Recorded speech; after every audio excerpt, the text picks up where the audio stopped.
ஒரு பழமையான கோயிலில் இருந்து மர்மமாக காணாமல் போன மோகினி சிலை. ஆனால் சில நாட்களுக்கு பிறகு அதே சிலை மறுபடியும் மர்மமாக திரும்பி வந்தது. இது எப்படி சாத்தியம்? இந்த கதையில் வாசுதேவன் என்ற இளைஞன் எதிர்பாராத விதமாக ஒரு அதிசய சக்தியுடன் கூடிய மோகினி ஆவியை சந்திக்கிறார். அவள் அவனுக்கு செல்வமும் வெற்றியும் தருகிறாள். ஆனால் அதற்கு பின்னால் இருக்கும் மர்மம், மந்திரம், பணி, பூர்வஜன்மம், பிணைப்புகள் என்ன? ஒரு மந்திரவாதி, ஒரு பயங்கர மோகினி ஆவி மற்றும் ஒரு மர்மமான சிலை, இவை அனைத்தும் ஒன்றாக இணைந்து இந்த Tamil horror spiritual thriller story உங்களை இறுதி வரை தட்டி வீசி. இந்த கதை முழுவதும் மோகினியின் மர்மம், பழிவாங்கும் ஆவி, அசுர சக்திகள், மனிதன் மற்றும் அதிசய சக்திகளின் மோதல் எல்லாம் சேர்ந்து ஒரு சினிமா மாதிரி ஒரு பரபரப்பான தமிழ் ஆடியோ ஸ்டோரி அனுபவம் தரும். இந்த கதையின் இறுதியில் நடக்கும் திருத்தம் உங்களை நிச்சயமாக ஆச்சரியப்படுத்தும். முழு கதையையும் தவறாமல் கடைசி வரை கேளுங்கள். மோகினி சிலை. அத்தியாயம் 1. அன்றைய மாலை பத்திரிகையில் வெளியான செய்தி நகரவாசிகளை பொறுத்தவரை மிகவும் முக்கியத்துவம் வாய்ந்ததாக இருந்தது. ஏறத்தாழ நகரின் மேற்குப்புற எல்லையில் உள்ள எத்தனையோ நூற்றாண்டுகளை கடந்த தேவி கோயிலில் இருந்த மோகினி சிலையை யாரோ கடத்தி சென்று விட்டனர்.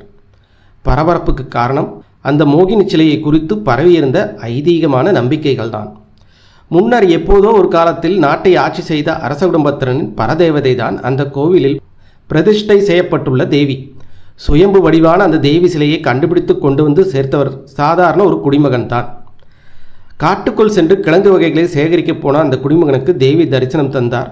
உடனே அரசனிடம் தகவல் தெரிவித்தான் அவன். அரசருடன் அவரது பரிவாரங்களும் அந்த பகுதிக்கு விரைந்தனர். உண்மைதான், மிகவும் அழகாக தேவி விக்கிரகம் ஒன்று தரையிலிருந்து மேற்புறமாக மார்பு வரை உயர்ந்திருந்தது. பக்தி நிறைந்த அரசன் சாஷ்டாங்கமாக விழுந்து வணங்கினான். சிலையை சுத்தம் செய்யப்பட்டு நகருக்குள் கொண்டு வரப்பட்டது. பிறகு முறைப்படி நாள் குறித்து கோயில் எழுப்பி அதை கோயிலுக்குள் பிரதிஷ்டை செய்தான். இதெல்லாம் நடந்து எத்தனையோ நூற்றாண்டுகளுக்கு முன்னால். கோயில் கட்டிய அரசன் காலமாகி 2 தலைமுறைகள் தொடர்ந்து ஆட்சி செய்த பிறகு சிற்பி ஒருவர் அந்த நாட்டுக்கு வந்து சேர்ந்தார். அப்போதைய அரசனும் அந்த சிற்பியை வரவேற்று ஆதரித்தார். கோவிலின் சுற்றுமதிலுக்குள் வடமேற்கு மூலையில் தன்னந்தனியாக பூமியிலிருந்து எழும்பியிருந்த ஒற்றைப்பாறை ஒன்றில் மோகினி சிலை ஒன்றை வடிக்க தீர்மானித்தார் சிற்பி. முறைப்படி அதற்கான பூஜை நடத்தி சிற்பி தன் வேலையை தொடங்கினார். அப்போது ஒரு ஆச்சரிய சம்பவம் நடந்தது. முதல் முறையாக ஒளி அந்த பாறையில் பதிந்த பொழுது பெயர்ந்து விழுந்தது பஞ்சலோக உலோகங்களின் ஒரு துண்டு. மலைத்து போன சிற்பி இடைவிடாமல் வேலை செய்து சரியாக 101வது நாள் சிலையை வடித்து முடித்தார். அங்குதான் ஒரு சிக்கல் விழுந்தது. மோகினி சிலை முழுமையடைந்து விட்டதால் அன்றிரவு ஆகாயத்தில் உலாவிக் கொண்டிருந்த மோகினி ஒருத்தி எதிர்பாராத விதமாக சிலையை கண்டால் உடனே அதற்குள் புகுந்து கொள்ளவும் செய்தார். இந்த விஷயம் வேறு யாருக்குமே தெரியாது, அதை வடித்த சிற்பி உட்பட. காலம் உதிர்ந்து மறைந்தது. நாடாண்ட அரச வம்சம் ஒரு சிறிய மாளிகைக்குள் ஒதுங்கியது. அந்த கோயிலை சுற்றி பகுதிகளில் ஜனத்தொகை பெருகியது. கட்டடங்கள் எழும்பின. வியாபாரங்களும் வியாபார நிறுவனங்களும் உருவாகின. இருப்பினும் சுமார் 1 ஏக்கர் பரப்புள்ள பகுதிக்குள் கோயில் மட்டும் எந்தவிதமான மாற்றத்திற்கும் உள்ளாகாமல் நிலைத்து நின்றது. ஒரு தடவை திருமணவதை கடந்த பிறகும் ஜாதக கோளாறினால் திருமணம் நின்று போன பெண்ணொருத்தி எதர்ச்சையாக மோகினி சிலை முன்பாக நின்று மனமுருகி பிரார்த்தித்தாள். என்னை காப்பாற்றுங்கள் தாயே. அன்றிலிருந்து 7வது நாளன்று அவளை பெண் பார்க்க இளைஞன் ஒருவன் வந்தான். அந்த மாத கடைசிக்குள்ளாகவே அவள் திருமணமும் நடந்தது. அது மட்டுமின்றி அதன் பிறகு பலருக்கும் பல்வேறு விதமான உதவிகள் ஆச்சரியப்படத்தக்க வகையில் கிடைத்தன. என்ன வேடிக்கை என்றால், அவர்கள் தங்கள் அனுபவங்களை வெளியே சொல்லாமல் மறைத்து வைத்ததால் மோகினியின் வல்லமைகள் பெரிய அளவுக்கு வெளியே தெரியாமல் போனது. கோவிலுக்கு வரும் பக்தர்கள் தேவி சிலையை வணங்கிவிட்டு செல்லும் போது அழகு ததும்பும் பளபளப்பான மோகினி சிலையை பார்க்காமல் திரும்ப மாட்டார்கள். எப்போதாவது வரும் வெளிநாட்டு பயணிகள் கூட அந்த சிலையின் அழகில் மனதை பறிகொடுத்தனர். சிலை காணாமல் போனது குறித்து புகார் வந்தபோது இது தொடர்பாக கோயிலுக்கு அருகில் முதல் கட்ட விசாரணை நடந்தது. எனினும் எந்தவிதமான தடயமோ ஆதாரமோ கிடைக்கவில்லை. கோவிலின் தெற்கு பகுதியில் உள்ள வாசலை ஒட்டித்தான் சர்க்கிள் இன்ஸ்பெக்டர் ஜனார்த்தனன் வீடு இருந்தது. அன்று ஜனார்த்தனனின் வீட்டில் ஒரே கொண்டாட்டமாக இருந்தது. அவரது ஒரே மகளின் 7வது பிறந்த நாள் அது என்பதுதான் காரணம். அதையொட்டி இரவில் விருந்துக்கும் ஏற்பாடு செய்யப்பட்டிருந்தது. அக்கம் பக்கத்து வீட்டாரையும் மறக்காமல் அழைத்திருந்தனர். அவர்களில் ஒருவர் வீராசாமி, மளிகை கடைக்காரர்.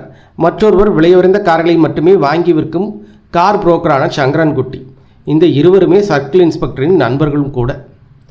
அத்தி பூத்தார் போல் பிரபல கான்ட்ராக்டர் வெங்கடாசலமும் எப்போதாவது வந்து சேர்வார்.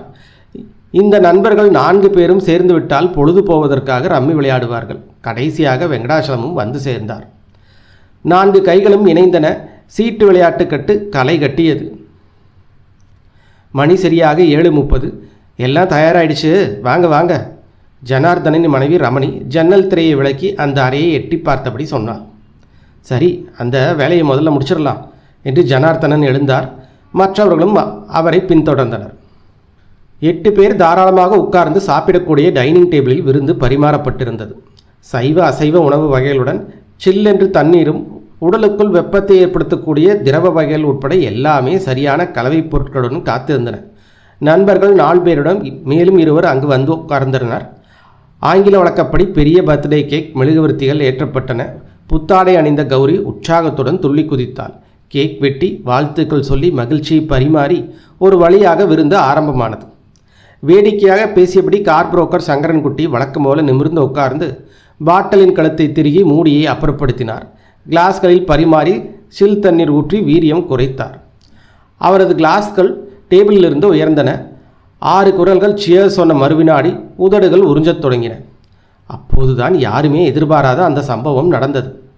சின்ன பெண் கௌரி சட்டென்று அந்த அரைவாசலில் தென்பட்டால், யாரும் அசையக்கூடாது. அவள் குரலில் ஒரு கட்டளை போல் ஒலித்தது. என்ன இதெல்லாம் என்பது புரியாமல் அங்கிருந்தவர்கள் ஒருவர் முகத்தை ஒருவர் பார்த்து கொண்டனர். 7 வயதான அழகான பெண் குழந்தையின் முகத்தில் சட்டென்று ஒரு மாற்றம், ஏதோ ஒரு ஒளி. அந்த கண்களில் ஏதோ ஒரு பிரத்யேக தன்மை. தலைமுடி அவிழ்ந்து கிடந்தது. அவள் அறைக்குள் நுழைந்த போது பாலைப்பூவின் மனம் குப்பென்று பரவியது. பாலைப்பூவின் வாசனையா? ஒரு சில உதடுகள் பிறருக்கு கேட்காமல் முணுமுணுத்தன. என்னம்மா இது விளையாட்டு? ஆமாம், யாரும் அவன் தலைமுடியை எப்படி களைச்சி போட்டாது? அவள் அம்மா மகளை நோக்கி வந்தாள். அங்கேயே இருங்க. கௌரியின் குரல் ஒரு அதட்டலாக வெளிப்பட்டது. என்னடி இது? அப்பாவோட துப்பாக்கி எது கையில் எடுத்த? நின்ற இடத்திலிருந்தே ரமணி பதறினாள். ஷ், யாரும் வாயை திறக்கக்கூடாது. டே வீராசாமி, உன்னை நான்... கௌரி அவருக்கு நேராக துப்பாக்கியை உயர்த்தி பிடித்தாள். மறுகணம் துப்பாக்கி குண்டு அதிலிருந்து சீறி பாய்ந்தது. ஐயோ என்ற அலறலுடன் வீராசாமி இருக்கையின் பின்புறம் சாய்ந்தார். சீவி வைத்திருந்த அவரது தலைமுடி கலைந்து காற்றில் ஆடியது. கௌரி துப்பாக்கியுடன் மற்றொரு அறைக்குள் நுழைந்து கொண்டாள். உட்கார்ந்திருந்தவர்கள் பரபரப்புடன் எழுந்து வீராசாமியை தூக்கினர். நல்ல வேளையாக அவருக்கு காயம் எதுவும் ஏற்படவில்லை. ஆனால் துப்பாக்கி குண்டு அவர் தலையை உரசி சென்றதுக்கு அடையாளமாக அவரின் உச்சந்தலையிலிருந்து ரத்தம் கசியத் தொடங்கியது. காயத்தை கவனித்த ரமணி பஞ்சும் டிங்சரும் எடுத்து வந்தார். மற்றவர்கள் வீராசாமிக்கு மருந்து போடுவதில் தீவிரமானார்கள். ஜனார்தனன் கௌரியின் அறைக்குள் விரைந்தார். குழந்தை கௌரி கட்டிலில் குப்புறப்படுத்திருந்தாள். நீ என்ன பண்ண தெரியுமா? அவன் மகளை 2 கைகளிலும் உயர்த்து பிடித்து கேட்டார். அதற்கு பதில் சொல்லும் நிலையில் இல்லாமல் கௌரி நல்ல தூக்கத்தில் ஆழ்ந்திருந்தாள். அதற்குள் அங்கு வந்து சேர்ந்த ரமணி, கௌரி கௌரி, உனக்கு என்ன பண்ணுது கண்ணு என்று அரட்டத் தொடங்கினாள். ஏறத்தாழ 5 நிமிடத்துக்கு பிறகு கண் விழித்த கௌரி அந்த அறைக்குள் இருந்தவர்களை மலங்க மலங்க பார்த்தாள். எதுக்கு எல்லாரும் இங்கே நிற்கிறீங்க? கௌரி அப்பாவியாக கேட்டாள். யாருக்கும் எதுவும் விளங்கவில்லை. பரவாயில்ல, நல்ல வேலையா, அவருக்கு தான் ஒன்றும் ஆகலையே, கவலைப்படாதீங்க. கான்ட்ராக்டர் வெங்கடாச்சலம் ஆறுதல் கூறினார். குழந்தையை கணவரிடமிருந்து வாங்கி கொண்ட ரமணி அவளை தோளில் போட்டு கொண்டாள். ஜனார்தனன் தன்னுடைய கைத்துப்பாக்கியை தேடினார். அது உயரமான ஸ்டாண்டில் அவரது பெல்ட்டில் உள்ள உறைக்குள் பத்திரமாக இருந்தது. நடந்தது எல்லாம் ஒரே மர்மமாக இருந்தது. சற்று நேர இடைவெளிக்கு பிறகு விருந்து மீண்டும் தொடர்ந்தது. 2 மணி நேரத்துக்கு பிறகு அந்த விருந்து ஒரு வழியாக முடிந்தது. விருந்தினர் விடை பெற்றனர். ஆனால் அங்கு ஏதோ ஒரு விபரீதம் இருப்பதாகவே எல்லோருக்கும் தோன்றியது. 7 வயது பெண்ணுக்கு துப்பாக்கி பயன்படுத்தும் முறை எப்படி தெரியும்? அதுதான் அவர்களின் சிந்தையை கவர்ந்தது, கலவரப்படுத்தியது. இது எப்படி நடந்தது? ஜனார்தனன் தீவிர யோசனையில் ஆழ்ந்திருந்தார். நடந்ததெல்லாம் ரமணிக்கும் நம்ப முடியாததாகவே தோன்றியது. வீராசாமி வீடு வந்து சேர்ந்தார். தலையில் தோட்டா உரசி சென்ற இடத்தில் எரிச்சல் கடுமையாக இருந்தது. ரத்தம் கசிவது நின்றுவிட்டாலும் வலி வின் வின் என்று உறக்கத்தை குலைத்தது. அவரது மனதில் காரணமற்ற பயமும் நிம்மதியின்மையும் எட்டி பார்த்தன. கடிகாரத்தில் மணி 12 அடித்தது. வீராசாமிக்கு உறக்கம் வரவில்லை. படுக்கையில் யாரோ அவருக்கு அருகில் படுத்திருப்பதாக தோன்றியது. அவர் மனைவி அம்மா வீட்டுக்கு போய் 1 வாரம் ஆகிறது. 50 வயதான அவருக்கு குழந்தைகள் கிடையாது. ஆனால் அதற்கு பதில் பணம் ஏராளமாக சேர்ந்து விட்டிருந்தது. பணம் சேர்க்கும் வெறி அவரிடம் அதிகமாகவே இருந்தது. டேய் வீராசாமி, யாரோ உரத்த குரலில் அழைத்தனர். அறை இருட்டில் கிடந்தவாறே குரல் வந்த திசையை பார்த்தால் அறைக்குள் சன்னமாக வெளிச்சம் இருந்தது. நாளைக்கு நிச்சயம் நீ பிடிபடுவா, முந்தைய பெண் குரல் எச்சரித்தது. மட்டுமின்றி அறைக்குள் திடீரென பாலைப்பூவின் மனம் பரவியது. வீராசாமி படுக்கையிலிருந்து துள்ளி எழுந்தார். லைட் போட்டார். ஆனால் அறைக்குள் எவரும் தட்டுப்படவில்லை. பீரோவை திறந்தவர் புதிய மது பாட்டில் ஒன்றை எடுத்து வந்தார். மூடியை திறந்தவர் வேறு எதுவும் கலக்காமல் அப்படியே வாய்க்குள் சரித்தார். மறுநாள் ஞாயிற்றுக்கிழமை. வீராசாமியின் மளிகை கடை திறப்பதில்லை. அன்று மதியமாவதற்குள் அவரது மரணச் செய்தி ஊருக்குள் பரவியது. மதியம் ஊரிலிருந்து திரும்ப வந்த அவர் மனைவி வீட்டுக்குள் நுழைந்த போதுதான் விஷயம் வெளிப்பட்டது. உள்தாழ்பால் போட்டிருக்கும் அறையை பார்த்து அவள் போட்ட கூச்சலில் அக்கம் பக்கத்தில் இருந்தவர்கள் குழுமினர். ஆண்கள் 4 பேர் சேர்ந்து கதவை மோதி திறந்தபோது வீராசாமி பிணமாக ஃபேனில் தொங்கிக் கொண்டிருந்தார். சர்க்கிள் இன்ஸ்பெக்டர் ஜனார்த்தனுக்குள் முதலாக சந்தேகங்கள் முளைவிட்டன. முந்தைய நாள் நடைபெற்ற சம்பவம் தான் அதற்கு காரணம். தொடர்ந்து அவர் தற்கொலை செய்து கொண்டது. இந்த இரண்டுக்கும் ஏதோ ஒரு தொடர் இருப்பதாக அவரது உள்ளுணர்வு கூறியது. விசாரணை பாட்டுக்கு தொடர்ந்தாலும் சிலை திருட்டு தொடர்பாக எந்த ஒரு தடயமும் சிக்கவில்லை. அதன் பிறகுதான் இந்த வழக்கு விசாரிக்கும் பொறுப்பு பக்கத்து போலீஸ் ஸ்டேஷனை சேர்ந்த சர்க்கிள் இன்ஸ்பெக்டர் மாதவன் நாயிடம் ஒப்படைக்கப்பட்டது. ஒரு சில சிலை திருட்டுக்கள், கோவில் உண்டியல் உடைப்பு என்று பல வழக்குகளில் உண்மை குற்றவாளிகளை கண்டுபிடித்து தண்டனை வாங்கி கொடுத்தவர் அவர். அன்றிரவு லுங்கி மற்றும் ஷர்ட்டில் அவர் கோவில் பகுதியில் உழவினார். சுமார் நள்ளிரவு 12 மணியளவில் கிளிஜோசிக்காரன் ஒருவன் மண்டபத்தில் இளைப்பாறினான். மாதவன் நாயர் அவனை கவனித்தார். கிளிக்குண்டை தலைமாட்டில் வைத்தபடி அவன் மெதுவாக நீட்டி நிமிர்ந்தான். உட்கார்ந்த இடத்திலிருந்து எழுந்த மாதவன் நாயர் அவனை நெருங்கினார். யார் நீங்கள்? கிளிஜோசியக்காரன் கேட்டான். பக்கத்தூர்காரன், மாதவன் நாயர் கூறினார். போலீஸ்காரங்க கிட்ட கொஞ்சம் ஜாக்கிரதையாக இருங்க, கிளிஜோசியக்காரன் எச்சரிக்கை செய்தான்.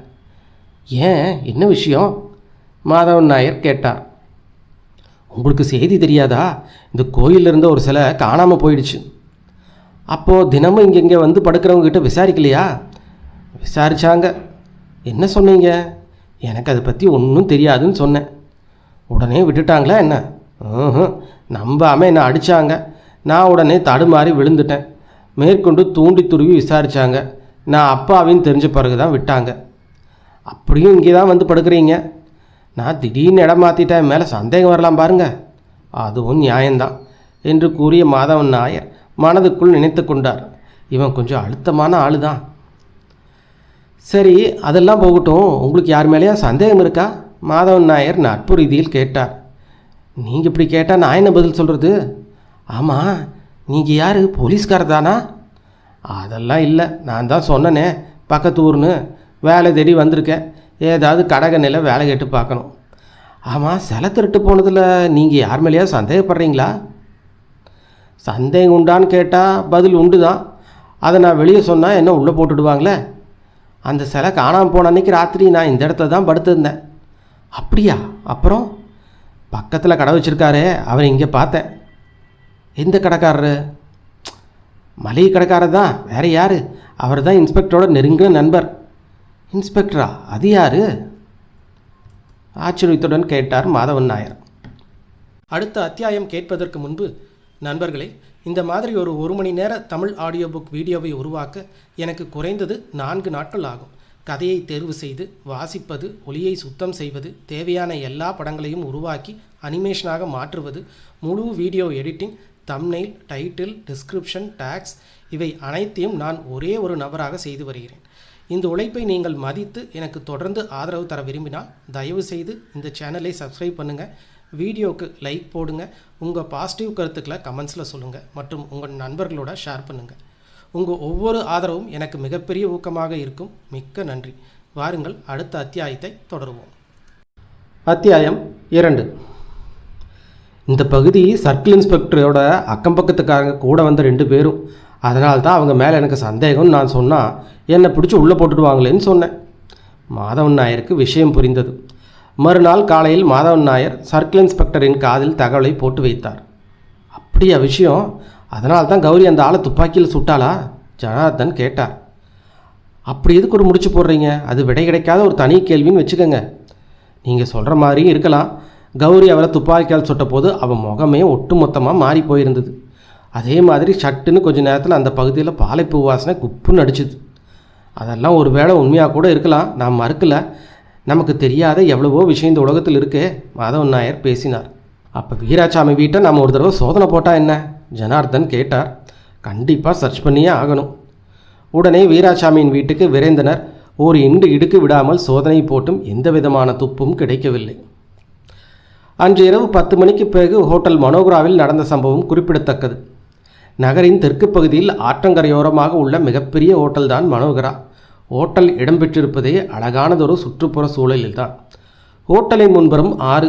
ஹோட்டலின் முன்புறத்தில் உள்ள பகுதியில் சுற்றுலா பயணிகளை கவரும் வகையில் படகு சவாரி செய்யவும் ஏற்பாடு செய்யப்பட்டிருந்தது.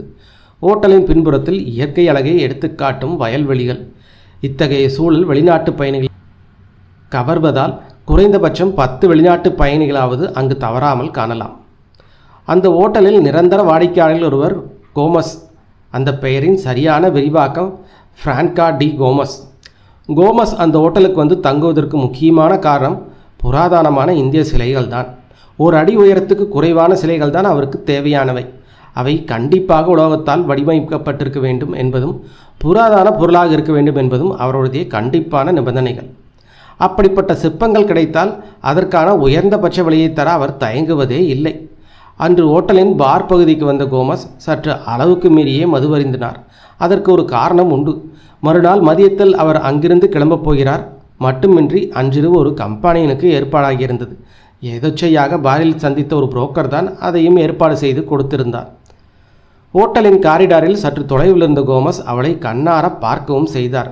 அழகி மட்டுமல்ல, தேவையான அளவுக்கு சதைப்பிடிப்பும் வாய்ந்தவள். மணி 10:30. கோமஸ் அரைக்கதவை தாளிட்டிருக்கவில்லை. கட்டிலிருந்தபடி திரும்பி பார்த்தபோது அவள் கதவை தாண்டி வந்திருந்தாள். முழங்காலை கடந்து தொங்கிக் கொண்டிருக்கும் பாவாடை விளிம்புகளில் உரைசி நிற்கும் சிவந்த செழிப்பான கால்கள், சிவந்த உதடுகள், வெட்டி வைத்த புத்தம்புது மாம்பழத் துண்டுகள் போன்ற அழகான வலுவழுப்பான செந்நிற கன்னக்கதுப்புகள்.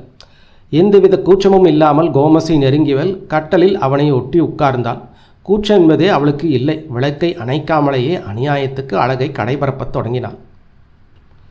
அந்த லயப்பிலிருந்து கண்களை திறக்காமலேயே உறக்கத்துக்குள் வழுக்கியிருந்தான் கோமஸ். திடுமென்றுதான் விழிப்பு தட்டியது. அவள் அறையிலிருந்து வெளியேறிவிட்டிருந்தாள். கதவை பார்த்தான். பளபளத்த கைகடியாரம் உள்ள கைக்கு கண்ணுக்கு அருகே கொண்டு வந்தான். உற்று பார்த்தான். மணி 12. அதே நேரம் அறைக்குள் ஏதோ ஒன்று விழும் சத்தம் கேட்டது. அந்த திசைக்கு தலையை சிரமப்பட்டு திருப்பினான்.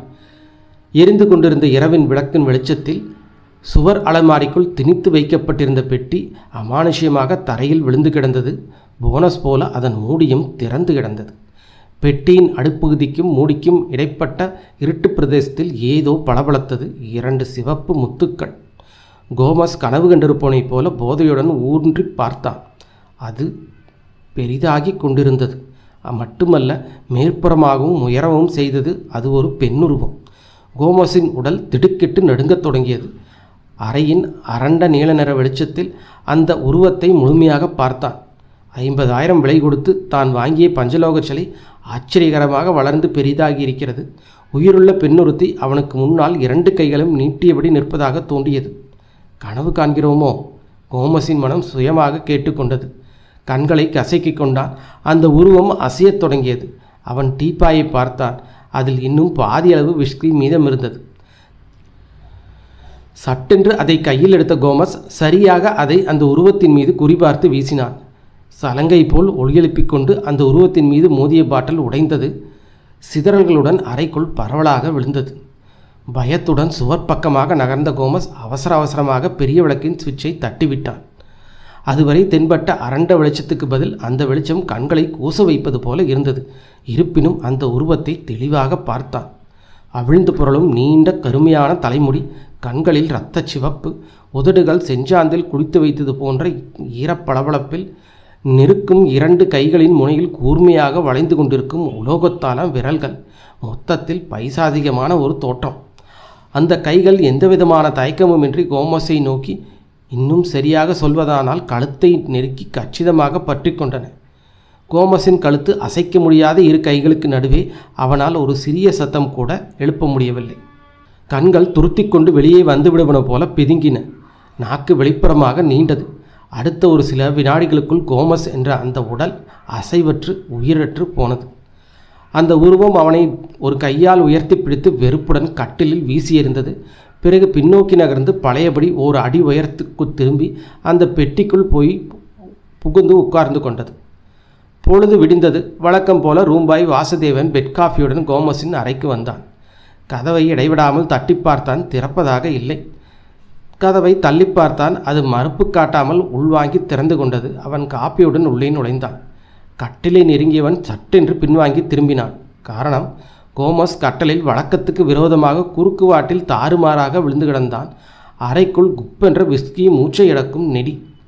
திரும்பி பார்த்தான். தரையில் பாட்டில் ஒன்று ஒழுங்குமுறையில்லாமல் உடைந்து சிதறியிருந்தது. கண்டபடி குடித்துவிட்டு போதை தெரியாமல் கிடைக்கிறாரோ என்று நினைத்த வாசுதேவன் கோமஸின் உடலை நெருங்கினான். அவன் கண் திறவாமல் அசைவற்று கிடந்தான். துர கூப்பிட்டான். பிறகு உடம்பை தட்டி பார்த்தான். சந்தேகம் விலகாமல் மூக்கருகே கையை கொண்டு போனான். மூச்சில்லை. துரை இறந்து விட்டார் என்பது அவனுக்கு விளங்கியது. ஐயோ என்று அலற முற்படுவதற்குள் யாரோ அவன் கழுத்தை இறுக்கி பிடிப்பது போல தோன்றியது. குரல் தொண்டைக்குள்ளேயே அமுங்கி தாழ்ந்தது. சற்றென்று அவன் கண்கள் துரையின் திறந்து கிடந்த பெட்டியின் மீது பதிந்தது. உட்புறம் ஏதோ ஒன்று பளபளத்தது. பெட்டியை நெருங்கினான். சிறிய சிலை. அது தங்கம் என்று அவனுக்குள் ஒரு குரல் ஒலித்தது. மேற்கொண்டு அதிகமாக யோசிக்காமல் அதை எடுத்து சட்டைக்குள் மறைத்து கொண்டு அவசரமாக அங்கிருந்து வெளியேறினான். நேராக தனது அறைக்கு ஓடினான். அப்போது வேறு யாரும் அங்கு இல்லை. அது ஓட்டல் ஊழியர்களுக்கான அறை. அவனது தகரப்பெட்டியை திறந்தான். அதுவரையில் மொத்த சம்பாத்தியமும் அதற்குள் தான் இருந்தன. சலவை செய்திருந்த வேட்டி ஒன்றுக்குள் சிலையை திணித்தான். பெட்டியை பூட்டிவிட்டு படபடப்புடன் வெளியே வந்தான். சற்று நேரம் கழித்து கோமஸுக்கு ஒரு தொலைபேசி அழைப்பு வந்தது. அந்த அறையின் தொலைபேசியுடன் இணைத்தனர். ரிங் போய்கொண்டே இருந்தது. பதில் இல்லாமல் போகவே அறைக்கு சென்று பார்க்குமாறு ஆபரேட்டரிடம் கேட்டுக்கொண்டனர். சிப்பந்தி ஒருவர் அறைக்கு வந்தார். அடுத்த ஒரு சில நிமிடங்களுக்குள் போலீஸ் ஹோட்டலுக்கு வந்து சேர்ந்தது. கோமஸ் இறந்து கிடப்பதை போலீஸ் உறுதி செய்தது. அதற்குள் தற்கொலை செய்து கொண்ட வீராசாமி கோமஸை வந்து சந்தித்ததாக மற்றொரு தகவல் கிடைத்தது. அன்று காலை வேளையில் சர்க்கிள் இன்ஸ்பெக்டர்கள் மாதவன் நாயரும் ஜனார்தனனும் அங்கு வந்து சேர்ந்தனர். இந்த சிலை திருட்டு விவகாரம் குறித்து விசாரணை செய்யும் போதுதான் மேற்படி தகவல் கிடைத்தது. கோமஸின் அறை போலீஸ் சோதனையில் இண்டு இடுக்கு விடாமல் அலசப்பட்டது. கோமஸ் கிடக்கிறத பார்த்தா எதையோ பார்த்து ஏகத்துக்கு மிரண்ட அந்த பயத்திலேயே செத்து போனது மாதிரி தெரியுது, ஜனார்தனன் கூறினார். அப்படித்தான் எனக்கும் தோன்றுது. மாதவன் நாயன் அதை ஆதமோதித்தார். இந்த அறைக்கு காலையில் காப்பி எடுத்துகிட்டு வந்தது யாரு? அந்த காப்பியை யாரும் கவனிச்சுதா தெரியலையே. அங்கிருந்த ரூம்பாயின் மீது சந்தேக பார்வையை செலுத்தி கொண்டு கேட்டார். வாசுதேவன் தான் என்பது ஒரு சில வினாடிக்குள் விளங்கியது. கூப்பிடுங்க அந்த பையனை. மாதவன் நாயர் குரல் ஓங்கி ஒலித்தது. சற்று நேரத்துக்குள் வாசுதேவன் கொண்டு வந்து நிறுத்தப்பட்டான். விட்டால் அங்கேயே உடைய விளக்காமல் சிறுநீர் கழித்து விடுவான் போல் இருந்தான். டேய், இவர் எதுக்குடா கொலை பண்ண? மாதவன் நாயர் அவனை மிரட்டுவதற்காக விளையாடினார். அதற்குள் அன்று அவன் லீவு கேட்ட தகவலும் கிடைக்கவே மாதவன் மேலும் முன்னேறினார். ஓஹோ, தலைமறைவுக்கும் முயற்சி பண்ணியிருக்க போல இருக்க. ஏகத்துக்கும் பயந்து போயிருந்த வாசுதேவன் நடுக்கத்துடன் அவர் முகத்தை ஏறிட்டான். அத்தியாயம் 3. என்னடா முறைக்கிற? வாயை திறந்து பேசுடா. மாதவனின் குரல் அலறலாக வெளிவந்தது. பயத்தில் அவன் உதடுகள் ஒட்டி கொண்டவை போல் இருந்தன. சரி, அந்த சிலையை எங்கடா ஒழிச்சு வச்சிருக்க? அடுத்த கேள்வி. யாரோ தன் தலையில் ஓங்கி அடிப்பது போல் அவனுக்கு தோன்றியது. போதாத வேலை, ஒட்டுமொத்தமாக தன் குடும்பத்தையே பிடிச்சி ஆட்டுதா என்ன? பள்ளிக்கூடத்தில் படுத்து வரை வாத்தியாரிடமிருந்து கூட அடிவாங்காத அப்ராணி பையனவன் யோகியனாக இருந்தவன். நேர்மைக்கு காலமில்லை என்று அவன் தடுமாறி ஒரு கனக்குழப்பத்தின் முதன்முறையாக திசை மாறி சிலையை சட்டைக்குள் போட்டு போயிருந்தான். நேற்றைய பேப்பரில் இப்படி ஒரு செய்தி வந்ததை அவனே படித்திருந்தான். இப்போது அந்த சிலையை யோகியமாக திருப்பி கொடுத்தாலும் ஆபத்து. துரையின் கொலை அவன் தலையில் விழுந்துவிடும். அதற்காகவே கொலை செய்ததாக கூட ஜோடித்து விடுவார்கள். தங்கச் சிலையை பார்த்ததும் விமோசனம் கிடைத்து விட்டது என்று தான் தோன்றியது. துரையின் கொலையுடன் அதை முடிச்சு போடுகிறார்கள் என்று அவன் கொஞ்சமும் எதிர்பார்க்கவில்லை. ஆனால் இப்போது தன் கணக்குகள் எல்லாமே தவறிவிட்டிருந்தன. டேய், நான் கேட்டது காதில் விழலையா? எங்கடா அந்த சிலை? குரல் மிரட்டலின் உச்சத்தில் ஒலித்தது. அடுத்தடுத்து வார்த்தைகள் அல்ல என்பதும் விளங்கியது. தான் ஒரு கொலைகாரனாவது? யாராவது போய் அவனோட பெட்டி எடுத்துகிட்டு வாங்க, அதை சோதனை போட்டு இந்த கல்லூரி மகனை கவனிச்சிடலாம், ஜனார்தனன் சொன்னார். தன் பெட்டிக்குள் சிலை இருப்பதை நேரடியாக பார்த்தவர் மாதிரி அல்லவா சர்க்கிள் இன்ஸ்பெக்டர் பேசுகிறார். சுற்றிலும் இருந்தவர்கள் அவனையே கண் வைக்காமல் பார்த்து கொண்டிருந்தார்கள். அவன் எதையோ மறைக்கிறான் என்றே பெரும்பாலானவர்கள் நினைத்தார்கள். உடனேயே அவன் பெட்டியை ஒருவன் கொண்டு வந்து மாதவன் நாயருக்கு முன்னால் வைத்தான். திறங்கத, மாதவன் நாயர் ஒரு பிசியிடம் சொன்னார். வாசுதேவனின் நடுக்கம் அதிகமானது. இந்த பெட்டியை எங்கிருந்து திருடுன? பெட்டிக்கு வயசு 100-150 போல் இருக்கு. ஆமாம், ஹோட்டலுக்கு வரதுக்கு முன்னாடி கிளிஜோசியமாக பார்த்துட்டு இருந்த ஜனார்த்தனன் கேட்டார். அதற்குள் வாசுதேவனின் சட்டை பையிலிருந்து சாவியை எடுத்து கான்ஸ்டபிள் பெட்டியை திறந்தார். பிறகு அதில் உள்ள பொருட்களை ஒவ்வொன்றாக எடுத்து வெளியே உதறி போடத் தொடங்கினார். கடைசியாக சலவை வேட்டியை எடுத்தார். உதறிய போது அதுக்குள்ளிருந்து ஒரு பிஸ்கட் பாக்கெட் ஒன்று மட்டுமே கீழே விழுந்தது. அதுவரை படபடுத்து கொண்டிருந்த வாசுதேவன் ஆச்சரியத்தில் வாய்ப்பிழந்தான். சிலையை உடைக்காமல் எடுக்கணும், வெளியே ஜாக்கிரதை, மாதவன் நாய் போலீசாரிடம் சொன்னார்.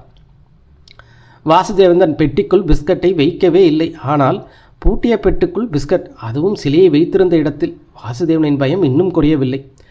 பெட்டி முழுவதையும் தேடி பார்த்தும் சிலை கிடைக்காததால் கடுப்பாய் போன போலீஸ்காரர், இந்த பேக்கெட் யாருக்கு, உன் பொண்டாட்டிக்கா என்று பகத்தாளமாக கேட்டார். பெட்டியில் சிலை இல்லைங்கிறது உறுதிதானா? ஆமாம் சார், பாருங்கள், எல்லாத்தையும் எடுத்து வெளியில் போட்டிருக்கேன். சரி, எல்லாத்தையும் எடுத்து அவன் பெட்டிக்குள்ளேயே போட்டுக்க. மாதவன் நாயருக்கு அவனிடம் இரக்கம் தோன்றியது. குனிந்து ஒவ்வொன்றாக எடுத்து மறுபடியும் பெட்டிக்குள் போட்டான். பிஸ்கட் பாக்கெட்டை தரையிலிருந்து எடுக்கும்போது லேசாக இருந்தது. ஆனால் பெட்டிக்குள் போடுவதற்குள் கனம் அதிகரித்தாக வாசுதேவனுக்கு தோன்றியது. அதையும் பெட்டிக்குள் வைத்தான். அதன் பிறகு அந்த பெட்டியை பூட்டவில்லை. லீவு கேட்டிருந்தியாமா? ஆமாம் சார். எங்கே போக போகிற? வீட்டுக்கு. என்னைக்கு திரும்பி வருவ? நான் வரணுமா சார்? ஏன் அப்படி கேட்குற? இத்தனை பேர் முன்னாடி என்ன திருடன்னு சொல்லிட்டீங்க. மேற்கொண்டு நான் இவங்க மத்தியில் நிம்மதியாக வேலை செய்ய முடியுமா சார்? நாளைக்கு இங்கே வேறு எந்த பொருள் காணாமல் போனாலும் முதல்ல எங்கிட்டத்தானே வருவாங்க. அவன் ஏறத்தாழ அழும் நிலைக்கு வந்துவிட்டான். சிலை கிடக்கவில்லை. சரி, திரும்பி வர்றதும் வராதும் இஷ்டம். சார்கிட்ட உன் வீட்டு விலாசத்தை கொடுத்துட்டு கிளம்பு, ஜனார்தனன் கூறினார். சரி சார், வாசுதேவன் ஒப்புக்கொண்டான். மாதவன் நாயர் அவனை இரக்கத்துடன் பார்த்தார். வாசுதேவன் பெட்டியை எடுத்துக்கொண்டு அங்கிருந்து வெளியேறினான். மறக்காமல் நண்பர்களிடமும் விடை பெற்றான். எவ்வளவு சீக்கிரம் முடியுமோ அவ்வளவு சீக்கிரம் இந்த நகரத்திலிருந்து வெளியேற வேண்டும் என்று விரும்பினான் வாசுதேவன். அவன் ஊருக்கு செல்லும் பஸ் ஸ்டாண்டில் நின்று கொண்டிருந்தது. ஏலி காரியான இருக்கை ஒன்றில் உட்கார்ந்தான். பெட்டியை இருக்கைக்கு அடியில் தள்ளி வைத்தான். அவன் வீடு வந்து சேர்ந்தபோது மதியம் தாண்டி விட்டிருந்தது. அவனது வீட்டுக்கு அருகிலேயே சிறிய டீக்கடை ஒன்று இருந்தது. அந்த கடையில் இருந்தவர்கள் அவனை வியப்புடன் பார்த்தனர். அதற்குள் நகரத்தில் நடந்த சம்பவங்கள் எப்படியோ அவர்களுக்கும் தெரிந்துவிட்டது. சிலர் அதை பற்றி அவனிடம் கேட்கவும் செய்தனர். துரை ஏகத்துக்கும் குடிச்சு இறந்து போனார் என்றே எல்லா இடத்திலும் திரும்ப திரும்ப சொன்னான். பெட்டியை தனது அறையிலேயே பத்திரமாக வைத்தான். மாலை நேரம் ஆவது வரையில் எப்படியோ பொறுமையாக பொழுதை கடத்தினான். பெட்டியை அறைக்குள் தனியாக விட்டு செல்ல அவனுக்கு மனம் வரவில்லை. விளக்கேற்றிய பிறகு கட்டிலுக்கு அடியிலிருந்து பெட்டியை வெளியே எடுத்தான். திறந்தான். பெட்டியில் கிடந்த பிஸ்கட் விஷயத்தில் அவனுக்கு ஏற்கனவே ஒரு சந்தேகம் இருந்தது. தன் அறைக்குள் இருந்த பெட்டியில் சிலையை வைத்துவிட்டு போன பிறகு விஷயம் தெரிந்த யாரோ சிலையை எடுத்துக்கொண்டு அதற்கு பதில் பிஸ்கட் பாக்கெட்டை வைத்திருப்பார்கள் என்று நினைத்தான். ஒரு வகையில் அதுவும் நல்லதற்குத்தான். இல்லாவிட்டால் இந்நேரம் ஜெயிலுக்குள் இருந்திருப்போம் என்று தோன்றியது. இருப்பினும் பெட்டியிலிருந்து ஒவ்வொரு பொருளாக வெளியே எடுத்தான். இப்போது பிஸ்கட் பாக்கெட்டுக்கு பதிலாக அவன் ஒளித்து வைத்த சிலையே இருந்தது. அவன் தன் கண்களாலேயே நம்ப முடியவில்லை. என்ன ஆச்சரியம்! பிஸ்கட் பாக்கெட்டும் அதன் அருகிலேயே இருந்தது. என்ன செய்வது என்று தெரியாமல் ஒரு குடம் குழம்பினான் வாசுதேவன். அவனுக்குள் என்னென்னவோ சந்தேகங்கள் உயர்ந்தன. சிலை உள்பட எல்லாவற்றையும் பெட்டிக்குள்ளேயே வைத்துவிட்டு பிஸ்கட்டை மட்டும் எடுத்துக்கொண்டு வெளியே வந்தான். என்னடா வாசு, ஹோட்டலில் என்னதான் நடந்தது? மாமா கேட்டார். அவர் ஒரு சிறிய டீக்கடை வைத்திருக்கிறார். துரை இறந்து போனார் என்பதை மட்டுமே சொன்னான். எச்சரிக்கையாக பிந்திய பகுதியிலே அவரிடம் மறைத்தான். மாமாவின் கடைக்கு வந்தவர்களிடம் எல்லாம் ஒரே பதிலை திரும்ப திரும்ப சொன்னதில் அவனுக்கு அலுப்பு ஏற்பட்டு விட்டது. இரவில் படுத்த போதும் அவனுக்கு தூக்கம் வருவதாக தெரியவில்லை. எனவே மறுநாள் செய்ய வேண்டிய விஷயங்களை திட்டமிடத் தொடங்கினான். நடராஜனை சந்திக்க வேண்டும். பள்ளித்தோழன் தற்போது தங்க நகைகள் செய்து கொண்டிருக்கிறான். அவனிடம் தங்கச்சிலை பற்றி சொல்ல வேண்டும். சிலை எத்தனை மாற்று தங்கம் என்பதை முதலில் அறிய வேண்டும். குறைந்தபட்சம் 2 கிலோவாவது இருக்கும் சிலைக்கு. 2 கிலோ தங்கம்மா? நினைத்து தூக்கம் தள்ளிப்போய்கொண்டே இருந்தது. எப்போது தூக்கம் வந்தது என்பதே அவனுக்கு தெரியவில்லை. காலையில் வழக்கத்தை விட சீக்கிரமாகவே கண் விழித்தான். சிற்றுண்டையை முடித்துக்கொண்டு நடராஜன் வீட்டை நோக்கி நடந்தான். நடராஜனை தனியாக அழைத்த வாசுதேவன் சொன்னான், ஒரு முக்கியமான விஷயத்துக்காக உன்னை பார்க்க வந்திருக்கேன். சொல்லு, புதையில் ஏதாவது கிடச்சிதா என்ன? கிட்டத்தட்ட அப்படித்தான். எனக்கு ஒரு தங்க சிலை கிடச்சிருக்கு. இங்கே எடுத்துகிட்டு வந்திருக்கியா என்ன? உங்கள்கிட்ட கேட்டுட்டு அதை கொண்டு வரலான்னு நினச்சேன். அதை கடைக்கெல்லாம் கொண்டு வராத, வீட்டிலையே வச்சு சோதிக்கலாம். அப்படின்னா உடனே போய் கொண்டு வரேன். அவசரமாக வீட்டுக்கு திரும்பி வந்த வாசுதேவன் சிலையை ஒரு துணியால் பொதிந்து அதை ஒரு பையில் போட்டுக்கொண்டு கட்கத்தில் இடுக்கிக் கொண்டான். பாதையில் எடுப்பட்டவரிடம் அதிகமாக பேசிக்கொள்ளாமல் நடராஜன் வீடு வந்து சேர்ந்தான். நடராஜன் வீட்டுக்குள் இருந்த பட்டறைக்கு அவனை அழைத்து சென்றான். அங்கு யாரும் வரமாட்டார்கள் என்பதுதான் காரணம். நடராஜன் விக்கிரத்தை வெளியே எடுத்தான். அப்போது அதன் பளபளப்பு சற்று குறைந்திருந்தது. இது எங்கே கிண்டு கிடச்சிது? சிலைக்கு மேலே களிம்பு பிடிச்சிருக்கு. இது தங்கம் கிடையாது, வெள்ளியோ பித்தளையோ கூட கிடையாது. இதுதான் பஞ்சலோக சிலைங்கிறது. இதை எங்கேயாவது அழகான கண்ணாடி பெட்டிக்குள்ளே ஒரு அலங்கார பொருளாக வேணால் வச்சுக்கலாம் என்று சிரித்தவாறே நடராஜன் பீடி ஒன்றை பற்ற வைத்து கொண்டான். ஏமாற்றமடைந்த வாசுதேவன் அந்த சிலையை பழையபடி துணியில் பொதிந்து பையில் போட்டு கொண்டான். சரி, நான் வரட்டுமா? நண்பன் வந்து விடை பெற்றான். வீட்டுக்குள் வந்ததன் பையை கட்டிலுக்கு அடியில் வீசி எறிந்தான். வலுவாக வீசியதால் அது சுவரில் மோதி ஒரு பக்கமாக சரிந்தது. தனக்கு ஏற்பட்ட ஏமாற்றத்தை ஜீரணிக்க முடியாதவனாக எவரிடம் எதுவும் பேசாமல் பகல் முழுவதும் அறைக்குள்ளேயே முடங்கி கிடந்தான். மதிய நேரத்தில் அம்மா சாப்பிட கூப்பிட்ட போது மட்டும் அறையிலிருந்து வெளியேறினான். ச்சே, எவ்வளவு கனவுகளோடு வந்தோம், எல்லாம் கல்லில் மோத பூச்செண்டு மாதிரி ஆயிடுச்சு. அவன் மனம் புடுங்கியது.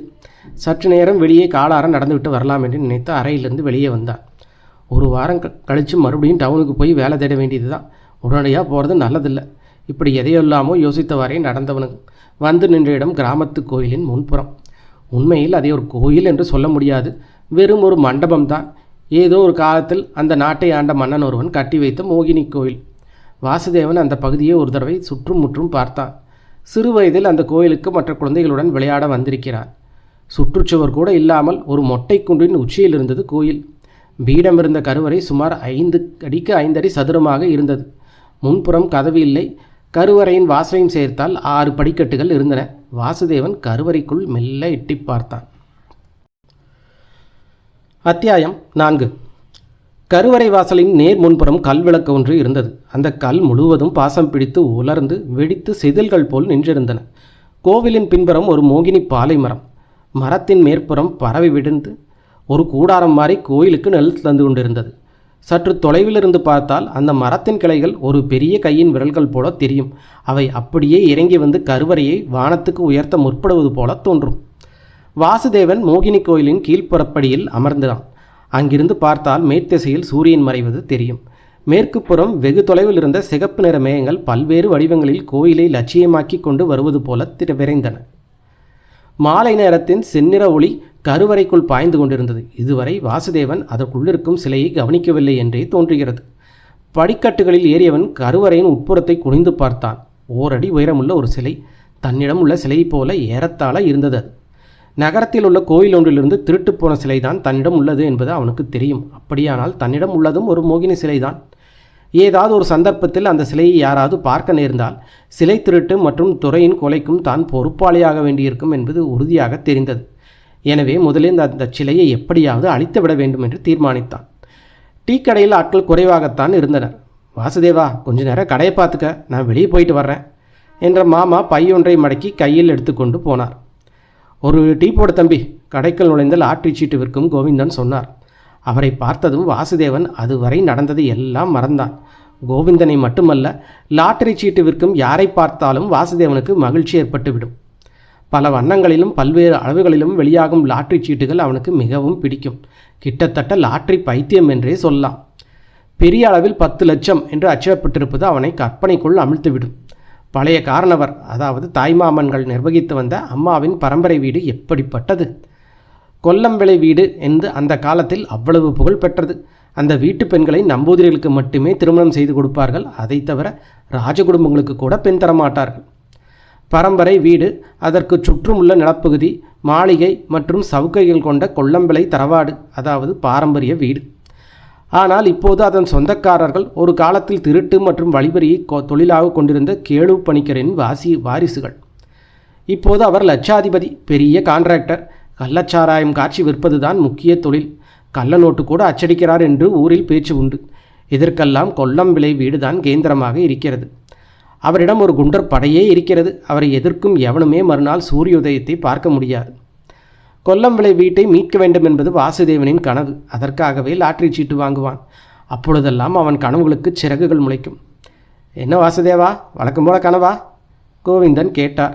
சற்று நேரத்தில் டீ வந்தது. அருகில் லாட்டரி டிக்கெட்டுகள் கிளிப்பில் பொருந்திய அட்டை.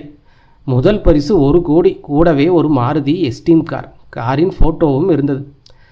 டீக்கு பணம் கொடுக்க முற்பட்ட கோவிந்தன் தன் எண்ணத்தை மாற்றிக்கொண்டு, என்ன வாசுதேவா, ஒரு பம்பர் டிக்கெட் தரவா? சரி, ஒன்று கொடுங்க. கோவிந்தன் டிக்கெட்டை எடுத்துக்கொண்டார். வாசுதேவன் பாக்கெட்டிலிருந்து அதற்கான பணத்தை எடுத்து கொடுத்தான். டிக்கெட்டை ஒரு தடவை ஆசை தீர பார்த்துவிட்டு மடக்கி பாக்கெட்டில் போட்டுக்கொண்டான். அப்பொழுதுதான் சிலை ஞாபகம் வந்தது. வீடு கடையை ஒட்டியிருப்பதால் உடனே தன் அறைக்கு விரைந்தான். கட்டிலின் கீழே குனிந்து பார்த்தான். பொதிந்திருந்த துணியுடன் அதை இழுத்தான். தரையில் நிற்க வைத்து பார்த்தான். அப்போது மாமி குரல் கொடுத்தார். வாசுதேவா, கடைக்கு யாரோ வந்திருக்காங்க பாரு. உடனே லாட்டரி டிக்கெட்டையும் அந்த சிலையும் எடுத்து பெட்டிக்குள் போட்டு மூடினான். கடைக்கு வந்தான். மாமா வந்த பிறகு மாலை நேரத்தில் குளிப்பதற்காக கோயில் குளத்துக்கு போனான். குளிப்பதற்குள்ளேயே இருட்டிவிட்டது. படியேறி கரைக்கு வந்த பிறகு குளத்தில் ஏதோ அசையும் சத்தம். திரும்பி பார்த்தான். யாரோ குளிக்கிறார்கள். நான் குளிக்கும்போது யாரும் தட்டுப்படலையே என்று யோசித்தான். யாரது? வாசுதேவன் கேட்டான். நான் தான் சீதக்குட்டி. யாரு? சீதக்குட்டியா? ஆமாம், நீ எப்போ வந்த? நீங்கள் மூழ்கி குளிக்கும்போது நான் குளத்துக்குள்ளே தான் இருந்தேன். நான் பார்க்கலையே. எப்படி பார்ப்பீங்க? கனவு கேட்டுட்டு இருந்தீங்களே, கேலி செய்தாள். கனவா? என்ன கனவு? பம்பர் பரிசு விழுந்துதா? ஆமாம், அது உனக்கு எப்படி தெரியும்? அவள் சொன்னது உண்மைதான். சீதைக்குட்டி அவனது தூரத்து மாமா மகள். ஒரு காலத்தில் ஒன்றாக விளையாடி வளர்ந்தவர்கள். இந்த தடவை வந்த பிறகு அவளை பார்க்கவில்லை. அப்படியெல்லாம் அடிக்கடி வருபவளும் அல்ல சீதைக்குட்டி. அழகானவள், 18ஐ கடந்தவள். படிப்பை முடித்துக்கொண்டு வீட்டில் அவன் அம்மாவுக்கு ஒத்தாவை செய்கிறாள். பசுமாட்டை பராமரிப்புதான் அவள் அம்மாவுக்குள்ள ஒரே வேலை. மங்கிய வெளிச்சத்தில் சீதைக்குட்டி தென்பட்டாள். நீளமான தலைமுடி குளத்து நீரில் பரவி கிடந்தது. சரி, நான் கிளம்பட்டுமா? வாசுதேவன் கேட்டான். கிளம்புங்க, நானும் அங்கே தான் வர்றேன். இருட்டிடுச்சே. அதுக்கு என்ன, எனக்கு பயம்லாம் கிடையாது என்றபடியே நீருக்குள் முழுகினான். அவளை பற்றி யோசித்தவாறே வாசுதேவன் நடக்கத் தொடங்கினான். எல்லோரும் படுத்து உறங்கிய பிறகு வாசு பெட்டியை திறந்து பார்த்தான். சிலையை வெளியே எடுத்தான். மண்ணெண்ணெய் விளக்கு வெளிச்சத்தில் சிலையை உற்று பார்த்தான். இப்போதுதான் சிலையை தெளிவாக பார்க்கிறான். அழகான சிலைதான். அவனையும் மீறி வெளிவந்தன அந்த வார்த்தைகள். அவன் கை அதன் கன்னத்தை தடவியது. வெளியில் ஏதோ ஒரு மரக்கையிலிருந்து ஒரு ராப்பறவை குரல் கொடுத்தது. அவன் கையிலிருந்த சிலை திடுமென தானாக அசைந்தது போல தோன்றியது. அவன் உடல் சிலிர்த்தது. இருக்காது, ஒருவேளை தனக்கு அப்படி தோணியிருக்கலாம் என்று நினைத்தவன் அதை அப்படியே பழையபடி பெட்டிக்குள் வைத்தான். கட்டில் அமர்ந்திருந்தான். பின்புறம் யாரோ வரும் காலடி ஓசை. யாரது? வாசுதேவன் கேட்டான். நான் தான் சீதக்குட்டி. அவன் எழுந்து கதவை திறந்தான். என்ன இந்த வேளையில்? அவன் தயக்கத்துடன் கேட்டான். வரக்கூடாதா என்ன? வந்தவள் அவனுக்கு அருகில் அமர்ந்தாள். அவள் அறைக்குள் நுழைந்ததும் பாலைப்பூவின் மனம் குப்பென்று பரவியது. பக்கத்தில் எங்கும் பாலை மரம் இருப்பதாக தெரியவில்லை. இருக்கும் ஒரே மரமும் மோகினி கோயிலுக்கு பின்புறம்தான். ஓட்டலில் அவன் ஒரு சில சம்பவங்களுக்கு சாட்சியாக இருந்திருக்கிறான். சில சமயம் மதுபானம் கொண்டு போய் கொடுக்கும்போது அவர்களுக்கெல்லாம் வெக்க உணர்வே கிடையாதோ என்று தோன்றியது. என்ன வாசுதேவனுக்கு பிடிக்கலையோ? அவள் கேட்டாள். அப்புறம் ஏன் ஒன்றும் பேசாமல் இருக்கீங்க? ஒன்றும் இல்லை. அவள் விரல்கள் அவன் தலைமுடியை அலைந்தன. அவனது தோளில் கன்னம் பதித்தாள். இதுவரை அனுபவப்படாத ஏதோ உணர்வு அவனை அலைக்கழித்தது. இரவின் 3வது யாமத்தில் அவள் கட்டிலிருந்து எழுந்தாள். வாசுதேவன் நல்ல உறக்கத்தில் இருந்தான். மறுநாள் காலையில் கடைக்கு பால் கொண்டு வந்தது சீதாவின் அம்மா அல்ல, சீதாவே தான். வாசுதேவன் அவளை ஊன்று பார்த்தான். அவளிடம் எந்த விதமான உணர்வு மாற்றமும் தென்படவில்லை. சீதா, நேற்று இருட்டின பிறகு கோயில் குளத்துக்கு குளிக்க வந்திருந்தியா கேட்டான். அவள் கோயில் குளத்தில் குளிக்கவே மாட்டாளே, கடைக்கார மாமி சொன்னார். நான் போகலை சித்தி. நீ ஏன் அப்படி கேட்ட? மாமி வாசுவிடன் கேட்டாள். நேற்று குளத்தில் அவளை பார்த்த மாதிரி இருந்தது. அது வேற யாராவதா இருக்கும், மாமி சொன்னாள். அப்படியானால் குளத்தில் குளித்தது யாராக இருக்கும்? ராத்திரி தன்னிடம் வந்தது யார்? இதில் ஏதோ ஒரு விபரீதம் இருப்பதாக அவனுக்கு புலப்பட்டது. அன்றுதான் பரிசு சீட்டு குலுக்கல் நாள். அன்று இரவும் பெட்டியிலிருந்து லாட்டரி டிக்கெட்டை எடுத்து பார்த்தான். சிலையையும் எடுத்தான். இப்போது சிலையின் முகத்தை பார்த்த அவனுக்கு ஒரு சந்தேகம் ஒன்று உயர்ந்தது. இந்த முகத்தை எங்கேயோ பார்த்துருக்கோமே. அன்றைய உறக்கத்தில் அவன் தன்னுடைய பாரம்பரிய வீட்டை கனவு கண்டான். அந்த பெரிய வீட்டின் படுக்கையறையில் அவனுடன் படுத்திருந்தவள் நேற்று வந்த பெண். திடுமென திடுக்கிட்டு கண் விழித்தான். கட்டில் யாரோ தன்னை அணைத்தபடி படுத்திருக்கிறார்கள். அவன் அசையாமல் தன் கையால் அந்த உடலை துளவினான். படுத்திருப்பது ஒரு பெண். அத்தியாயம் 5. யாரது? திகைப்புடன் கேட்டான் வாசு. நான் தான் சீதை. ஆனால் அந்த குரல் சீத்தையனோடது மாதிரி இல்லை. இருந்தாலும் இனிமையாக இருந்தது. மோகம் ஏற்படுத்தும், தூக்கத்தை வரவழைக்கும் குரல். பாலைப்பூவின் மனம் எப்போதும் அந்த அறைக்குள் பரவி இருந்தது. நீ யாருன்னு உண்மையை சொல்லணும். நான் சொன்ன மாதிரியே என்ன கூப்பிடுங்க. உங்களை நான் அந்த அளவுக்கு விரும்புகிறேன். சரி, தூங்குங்க. அவன் நெற்றியில் மந்தரித்தால். அவன் மீண்டும் உறக்கத்தில் ஆழ்ந்தான். பொழுது விடிந்தது. வாசுதேவன் கோயில் குளத்துக்கு சென்று குளித்தான். அங்கு யாரையும் காணவில்லை. குளித்துவிட்டு வந்தபோது லாட்ரிக்காரர் கோவிந்தன் டீக்கடையில் உட்கார்ந்திருந்தார். வாசுதேவா, அந்த லாட்ரி எடு, ரிசல்ட்டை பார்த்துடலாம். பரிசு ஏதாவது விழுந்திருக்கா? அப்படித்தானே எனக்கு ஒரு சந்தேகம். வாசுதேவன் பரபரப்புடன் வீட்டுக்குள் ஓடினான். பெட்டியிலிருந்து லாட்ரி டிக்கெட்டை எடுத்து வந்தான். அதை வாங்கி கையில் பார்த்த கோவிந்தன் பரிசு விழுந்த நம்பர்களை அவசரமாக தேடினான். ஆஹா, அதிர்ஷ்டம் கிட்டத்தட்டத்தான் தவறி போயிருக்கு. 4 நம்பர் தான் வித்தியாசம். பரிசு விழுந்த நம்பர் 6, உன் டிக்கெட் 9. எதுக்கும் டிக்கெட்டை பத்திரமா வச்சிரு, பேப்பரில் அச்சுப்பிள்ளையாக கூட இருக்கலாம். வாசுதேவன் டிக்கெட்டை வாங்கி கொண்டு போய் பழையபடி பெட்டிக்குள் வைத்தான். மறுநாள் அவன் டவுனுக்கு செல்ல வேண்டும் என்று நினைத்திருக்கும் நாள். ஆனால் அந்த விஷயமே இப்போது அவன் நினைவில் இல்லை. தன்னுடைய எதிர்பார்ப்பு அநியாயமாக தகர்ந்து போனதாக அவனுக்கு தோன்றியது. 9 மட்டும் 6ஆக மாறியிருந்தா 1 கோடி ரூபாய் பரிசு, ஒரு எஸ்டீம் காரும் அவனுக்கு கிடைச்சிருக்கும். எவ்வளவுதான் படுத்து புரண்டாலும் அவனுக்கு உறக்கம் வரவில்லை. டவுனுக்கு செல்லும் பொழுது சிலையை திரும்பவும் எடுத்து செல்ல முடியாது. எனவே அதை எங்கேயாவது தொலைக்க வேண்டும்.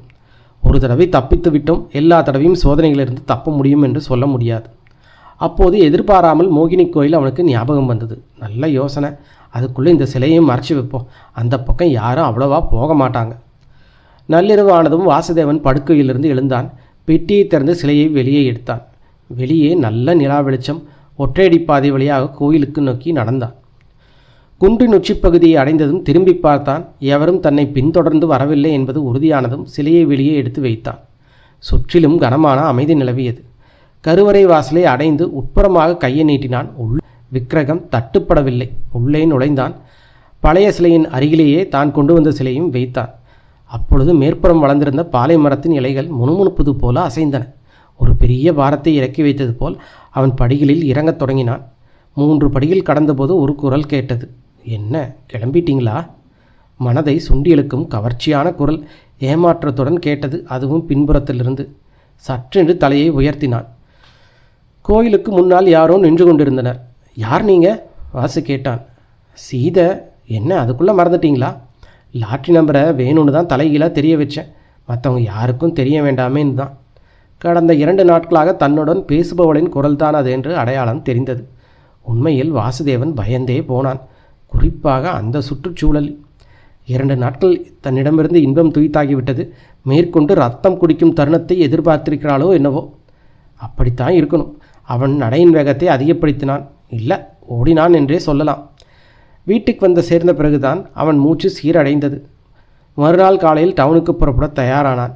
விடியற்காலையில் ஒரு பஸ் இருக்கிறது. அதில் போனால் சரியான நேரத்திற்கு ஓட்டலை அடைந்து விடலாம். என்ன, நீ கிளம்புறதுன்னு தீர்மானிச்சிட்டியா? அம்மா கேட்டாள். ஆமாம் அம்மா. தன் ட்ரங்கு பெட்டியை எடுத்தவாறே பதிலளித்தான். என்னைக்கு வருவே? முடியும் போது வர்றேன். நம்ம பாரம்பரிய வீடு உனக்கு ஞாபகம் இருக்கா இல்லையா? என்னடா திடீர்னு இப்படி கேட்குற? அம்மா கேள்விக்குறியுடன் அவனை பார்த்தாள். அப்பொழுது அவள் மனதில் அந்த வீடும் சுற்றுப்புறமும் ஒரு ஓவியம் போல தெளிவடைந்தது. சும்மாதாம்மா கேட்டேன் என்றவன் விரைவாக பஸ் ஸ்டாப்பை நோக்கி நடந்தான். நாற்றந்திப்பை அடைந்த சற்று நேரத்திற்குள் பஸ் வந்தது. ஏறிக்கொண்டான். வாசுதேவன் கண்ணிலிருந்து மறைவது போல அவனையே பார்த்து கொண்டிருந்த அம்மா கண்களை துடைத்து கொண்டு வீட்டுக்குள் நுழைந்தான். வாசுதேவன் சரியான நேரத்திற்கு ஓட்டலை அடைந்தான். கோமஸின் மரணத்தை பற்றி யாரும் எதுவும் கேட்கவில்லை. அந்த கொலைக்கு ஒரு பெண் தான் காரணம் என்ற செய்தியும் பரவிவிட்டிருந்தது. அன்றைய வேலைகளை முடித்துக்கொண்டு ஓய்வுக்காக அறைக்கு திரும்பிய போது சக ஊழியன் ஒருவன் பழைய பேப்பரை பார்த்து கொண்டிருந்தான். ஏன் பழைய பேப்பர் படிக்கிற? வாசு கேட்டான். கை கிடச்சது, சும்மா புரட்டிகிட்டு இருக்கேன். ஒரு நிமிஷம், அதை கொடு, ஒரு நம்பர் பார்த்துக்கிறேன். கோபாலன் கொடுத்தான். லாட்ரி டிக்கெட்டின் ரிசல்ட் வந்திருக்கும் பக்கத்தை புரட்டினான் வாசு. என்ன, கடைசி நம்பர் 6? உண்மையில் அவன் டிக்கெட் நம்பரும் அதுதான். என்ன, ஏதாவது பரிசு விழுந்திருக்கா? நம்பர் ஏதாவது நம்ம டிக்கெட்டை ஒட்டி வந்திருக்கான்னு பார்த்தேன். பேப்பரை கோபாலனிடம் திருப்பி கொடுத்தான். பரிசு அவனுக்குத்தான் விழுந்திருக்கிறது. செய்தியை உடனே வெளியே சொல்கிறது நல்லதில்லை என்று நினைத்தான். எல்லோரும் ஒருங்கிய பிறகு அந்த டிக்கெட்டை எடுத்து வைத்து கொண்டு மீண்டும் ஒரு தடவை சரி பார்க்கணும். அதே போல் கோபாலன் உறங்கிய பிறகு ஒப்பிட்டு பார்த்தான். என்ன ஆச்சரியம்! அவன் 1 கோடி பரிபாய்க்கு சொந்தக்காரன் ஆகியிருந்தான். அவன் கண்களாலேயே அதை நம்ப முடியவில்லை. திரும்ப திரும்ப லாட்ரி டிக்கெட்டையும் பேப்பரில் வந்துள்ள எண்ணையும் டார்ச் லைட் வெளிச்சத்தில் ஒப்பிட்டு பார்த்தான்.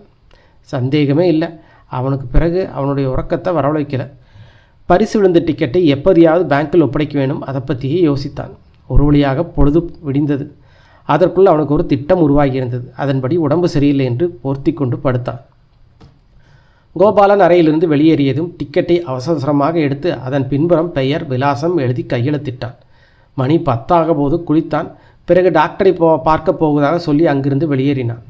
பேங்கில் அவனது சேமிப்பாக சுமார் 500 ரூபாய் கணக்கில் இருந்தது. அவன் வேலை செய்யும் ஹோட்டலுக்கு அடிக்கடி வருவார் அந்த பேங்க் மேனேஜர். அதனால் அவரிடம் அவனுக்கு நல்ல பழக்கம் இருந்தது. அவர் ஒரு பீர் பிரியரும் கூட. பேங்கில் நேராக அவரது அறைக்கு சென்றான். அப்பா வாசுதேவா, இன்னைக்கு லீவா? அவர் குசலம் விசாரித்தார். ஆமாம் சார் என்றவன் தன் பாக்கெட்டிலிருந்து லாட்டரி டிக்கெட்டை எடுத்து அவரிடம் நீட்டி பரிசு விழுந்திருக்கும் தகவலை சொன்னான். கூடவே ரிசல்ட் வந்த பேப்பரையும் எடுத்து வந்திருந்தான். மேனேஜர் அவன் சொன்னது உண்மைதானா என்று ஒப்பிட்டு பார்த்தார். சரி உட்காரு வாசுதேவா. பரவாயில்ல சார், நான் நிற்கிறேன். இனிமேல் நீ உட்காரக்கூடாது, முதல்ல உட்காரு என்று வற்புறுத்தினார். பிறகு அட்டெண்டரை வரவழைத்தார். சில படிவங்களை அவரே பூர்த்தி செய்து அவற்றில் எல்லாம் அவன் கையெழுத்தை வாங்கி கொண்டார். பரிசு டிக்கெட்டை பெற்றுக்கொண்டதாக அதன் எல்லா விவரங்களுடனும் ரசீது ஒன்றையும் அவனுக்கு வழங்கினார். அப்போ நான் கிளம்பலாமா சார்? வாசுதேவன் இருக்கையிலிருந்து எழுந்தான். மேனேஜர் தன் இருக்கையிலிருந்து எழுந்து அவனிடம் கை குலுக்கி வாழ்த்தினார். மறுநாள் பத்திரிகைகளில் வாசுதேவனுக்கு பரிசு விழுந்த தகவல் வெளியானது. அந்த செய்தி வாசுதேவன் வீட்டையும் எட்டியது. வாசுதேவன் வீட்டுக்கு வந்து சேர்ந்தான். அவனை பார்ப்பதற்காகவே ஏராளமானவர்கள் அவன் வீட்டுக்கு வந்து சென்றனர். வந்தவர்கள் எல்லோரும் அவனையும் பாராட்டவும் செய்தனர். அவர்களில் சிலர் அவன் மீது பொறாமையும் இருந்தது. மாலை நேரமான போது குன்றின் உச்சியில் உள்ள மோகினி கோயிலுக்கு போவதாக வாசுதேவன் சென்றான். அங்கிருந்து கிளம்பும்போது தெளிவற்ற உருவத்துடன் யாரோ நிற்பதாக அவனுக்கு தோன்றியது. நம்பர் தலைகீழா தெரிஞ்சது இல்லையா? யாரோ கேட்பது போல் இருந்தது. சுற்றும் முன்றும் பார்த்தான். எவரையும் காணவில்லை. தனக்கு கிடைத்த சிலை மீது இப்போது அவனுக்கு ஒரு மரியாதை தோன்றியது. கோயிலின் உட்புறம் பார்த்தான். ஒரே இருட்டாக இருந்தது. தீக்குச்சி ஒன்றை உரசி பார்த்து பிற்புறமாக பிடித்தான். அவன் வைத்த சிலை அதற்குள் இருந்தது. ஆனால் ஒரு சின்ன வித்தியாசம். தான் வைத்துவிட்ட போனபடிதான் அந்த சிலை நிற்கிறதா? மாறாக வித்தியாசமாக இருந்தது. அவன் அப்போது வைத்திருந்த சிலையின் அருகே நிற்க வைத்து பார்த்தான். இப்போது சற்று கீழ்ப்புறமாக உள்ளது. அப்படியானால் யாரோ இங்கே வந்திருக்கிறார்களோ? அத்தியாயம் 6. யோசனையில் ஆழ்ந்திருவனுக்கு நேரம் இருட்டியதே தெரியவில்லை. குன்றின் உச்சியில் கருமை பரவியது. தொலைவில் மேற்கு வானில் தெரிந்த சிவப்பு நிற சுத்தமாக மறைந்துவிட்டது. சன்னமான ஒரே ஒரு வெள்ளிக்கோடு மட்டுமே அடிப்பான பரப்பில் தென்பட்டது. திடுமென வலுவான காற்று வீசியது. மோகினி பாலை மரம் யாரோ ஒரு ராட்சசன் ஒடுக்குவது போல அதிர்ந்தது. வாசுதேவனின் உடல் தன்னையும் மீறி நடுங்கியது. மற்றொரு தீக்குச்சியை உடனே உரசினான். ஒரு சிறிய குடையின் வட்டத்தில் பரவிய வெளிச்சம் ஒரு தடவை தள்ளாடி விட்டு பிரகாசமாக எரியத் தொடங்கியது. நான் சொன்னது சரிதானே? கோவில் ஒட்டியுள்ள பகுதியிலிருந்து குரல் ஒலித்தது. யாரது? வாசுதேவன் திடுக்கிட்டு கேட்டான். அது எதுக்கு உங்களுக்கு? நம்பர் தலைகீழா தெரிஞ்சது இல்லையா? மறுபடியும் அதே குரல். எனக்கு எதுவுமே விளங்கலை. இப்போ யார் என்கிட்ட பேசுறது? வாசுதேவன் மனதுக்குள் ஏற்பட்ட பயத்தை மறைக்க பெரும்பாடுபட்டான். நான் கூடவே இருந்தேன். இந்த தடவை உங்களுக்கு பரிசு கிடைக்கும்னு எனக்கு உறுதியாக தெரியும். தன்னுடன் இருந்தார்களா? யார் தன்னுடன் இருந்தது? அவன் யோசையில் ஆழ்ந்தான். கிளம்புங்க, உங்கள் ஆசைப்படியே எல்லாம் நடக்கும். என்னை மறந்துடாதீங்க. இருளிலிருந்து யாரோ சொல்வது கேட்டது. யார் நீங்கள்? என்ன சொல்கிறீங்க? இந்த வேடிக்கை பேச்சு தானே? எனக்கு எல்லாம் தெரியும். தன்னுடன் யார் பேசுவது என்று தெரிந்து கொள்ள விரும்பினான் வாசுதேவன். அருகில் எங்கிருந்தோ ஒரு பெண் இருக்கிறாள் என்பது விளங்கியது. ஆனால் இருட்டில் அவளை பார்க்க முடியவில்லை. தீக்குச்சி ஒன்றை உரசினான். மறுவினாடி யாரோ கையை வீசி அணைத்தது போல அது அணைந்தது. இப்போ என்ன தெரிஞ்சுக்க வேண்டாம். என்னை அழைச்சிட்டு போகும்போது நான் வர்றேன். நீங்கள் கூப்பிட்டாலும் இல்லைனாலும் நான் எப்பவும் உங்கள் கூடவே இருப்பேன். அதை ஞாபகம் வச்சுக்கங்க. குழப்பத்தில் ஆழ்ந்தவனைப் போல் அப்படியே அசைவற்று நின்று போனான் வாசுதேவன். மறுநாள் பத்திரிகையில் ஒரு முக்கியமான செய்தி வெளியானது. வாசுதேவனின் பரம்பரை வீடான கொல்லம்பிளை வீட்டில் கள்ளச்சாராயம் காய்ச்சுவதுடன் போலி மதுபானங்கள் தயாரிப்பதாகவும் அது குற்றம் சாட்டியது. செய்தியை வாசித்த உடனேவே அந்த இடத்துக்கு விரைந்தான் வாசுதேவன். வீட்டை நெருங்கிய போது பெரிய மக்கள் கூட்டம் ஒன்று அதை சூழ்ந்திருந்தது. காவல்துறை மற்றும் எக்ஸைஸ் துறையின் வாகனங்கள் வெளியே நின்றிருந்தன. மேற்கூறிய 2 இடங்களுக்கும் தகவல் தெரிவித்தவள் யாரோ ஒரு பெண்ணாம். அங்கிருந்த மொத்த பொருட்களையும் போலீசார் வாரிக்கொண்டு போனார்கள்.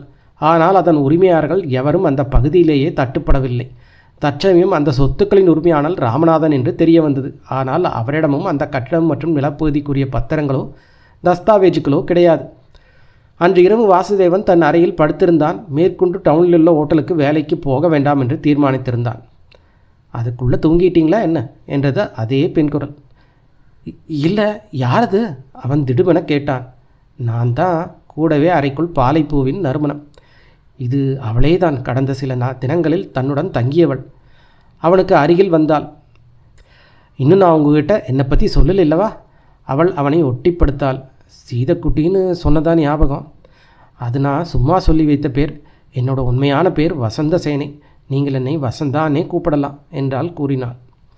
இப்படி ஒரு பேரை சமீப காலமாக நான் எங்கேயுமே கேள்விப்பட்டதான் ஞாபகமே இல்லை. தன் சந்தேகத்தை வெளிப்படுத்தினான் வாசுதேவன். நான் இந்த ஊர்க்காரி இல்லை, கொஞ்சம் தொலைவிலிருந்து வர்றேன். இன்னும் கொஞ்சம் விளக்கமாக சொல்கிறதா இருந்தால் உங்களோட கிளம்பி வந்திருக்கிறேன். நிஜமாவா? அப்படி யாரையும் நான் இது வரைக்கும் பார்த்ததில்லையே. நான் கடந்த சில நாட்களாக உங்களோட தான் இருக்கிறேன். அவன் மார்பரோபங்களை அலைந்தபடியே பேசினாள். அவன் பதில் எதுவும் சொல்லவில்லை. முதலில் உங்கள் பரம்பரை வீட்டை விலைக்கு வாங்கணும். நீங்கள் ராமநாதன் போய் சந்திச்சா போதும். உங்களுக்கு கிடைக்கிற பணத்துலேருந்து 1 லட்சம் மட்டும் கொடுத்துடுங்க. அந்த சொத்து முழுவதும் உங்களுக்கு சொந்தமாயிடும். நிஜமாவா? ஆமாம், உங்களுக்கு பணம் கைக்கு வந்த உடனே அவரை பாருங்கள். 1 மாதத்துக்கு பிறகு அவனது கணக்கில் பேங்கில் பணம் சேர்ந்திருக்கும் விவரம் தபாலில் வந்தது. அன்று இரவு ராமநாதன் வழக்கம் போல தன் படுக்கையறைக்குள் நுழைந்தார். பணத்தை வட்டிக்கு விடுபவர் அவர். அதனால் அன்றைய வரவு செலவு கணக்கை பார்த்தார். பிறகு நிலுவையில் உள்ளவர்களின் கடமைக்கு பார்த்தார். கடிகாரத்தில் மணி 12 அடித்தது. எல்லாவற்றையும் மூட்டை கட்டி வைத்துவிட்டு படுக்கையில் சாய்ந்தார். அவருடைய வழக்கம் அதுதான். என்ன காரணத்தினாலோ அன்று அவருக்கு உறக்கம் வரவில்லை. திரும்பியும் புரண்டும் படுத்தார். ராக்கோழி கூவியது. என்ன ராமநாதன், தூக்கம் வரலையா? திடுமென்றது ஒரு பெண் குரல். என்ன இது? அறைக்குள் யாராவது நுழைஞ்சிட்டாங்களா என்ன? ராமநாதனுக்குள் பயம் மேலெழும்பத் தொடங்கியது. படுக்கையிலிருந்து துள்ளி எழுந்தவர் விளக்கின் சுவிட்சை தட்டினார். ஆனால் லைட் எரியவில்லை. என்ன ஏதென்று யோசிக்காமல் தீப்பெட்டியை தேடி எடுத்து மண்ணெண்ணெய் விளக்கை போட்டார். பேரழகான ஒருத்தி கதவின் அருகே நின்று கொண்டிருந்தாள். அவிழ்ந்து கிடக்கும் அவள் தலைமுடி பின்புறத்தின் தாண்டி நீண்டு கொண்டிருந்தது. அவள் கண்களில் பிரத்யேகமான ஒரு பளபளப்பு. ராமநாதின் கண்கள் கதவு தாழ்பால் மீது வரை சற்றென்று திரும்பியது. தாழ்பால் போட்டபடியே இருந்தது. கதவும் மூடியபடியே இருந்தது. இந்த நிலையில் இவள் எப்படி தன் அறைக்குள் நுழைந்திருக்க முடியும்? ராமநாதன் மூளைக்குள் கேள்வி குடைந்தது. சந்தேகத்துடன் அவளை மறுபடியும் பார்த்தார். உண்மையை சொல்லு, யார் நீ? இந்த அறைக்குள்ளே எப்படி வந்த? ராமநாதன் கேட்டார். உங்கள் கேள்விக்கான பதில் சொல்ல நான் நிறைய விஷயங்களை அடுக்க வேண்டியது இருக்கும். அதுக்கெல்லாம் இப்போ நேரம் இல்லை. இதை மட்டும் தெரிஞ்சுக்கங்க. நான் எப்போது வேண்டுமானாலும் எந்த இடத்திலும் நுழைய முடியும். சரி, வந்த விஷயத்தை சொல்லலையே. அவள் ராமநாதனை பார்த்தபடி பேசினாள். அவள் பார்வையில் ஏதோ ஒரு விபரீதம் இருப்பதாக அவருக்கு தோன்றியது. இவ சாதாரண பொண்ணு இல்லை. ஒரு முக்கியமான விஷயத்துக்காக வந்திருக்கேன். என்னவா இருந்தாலும் சொல்லு.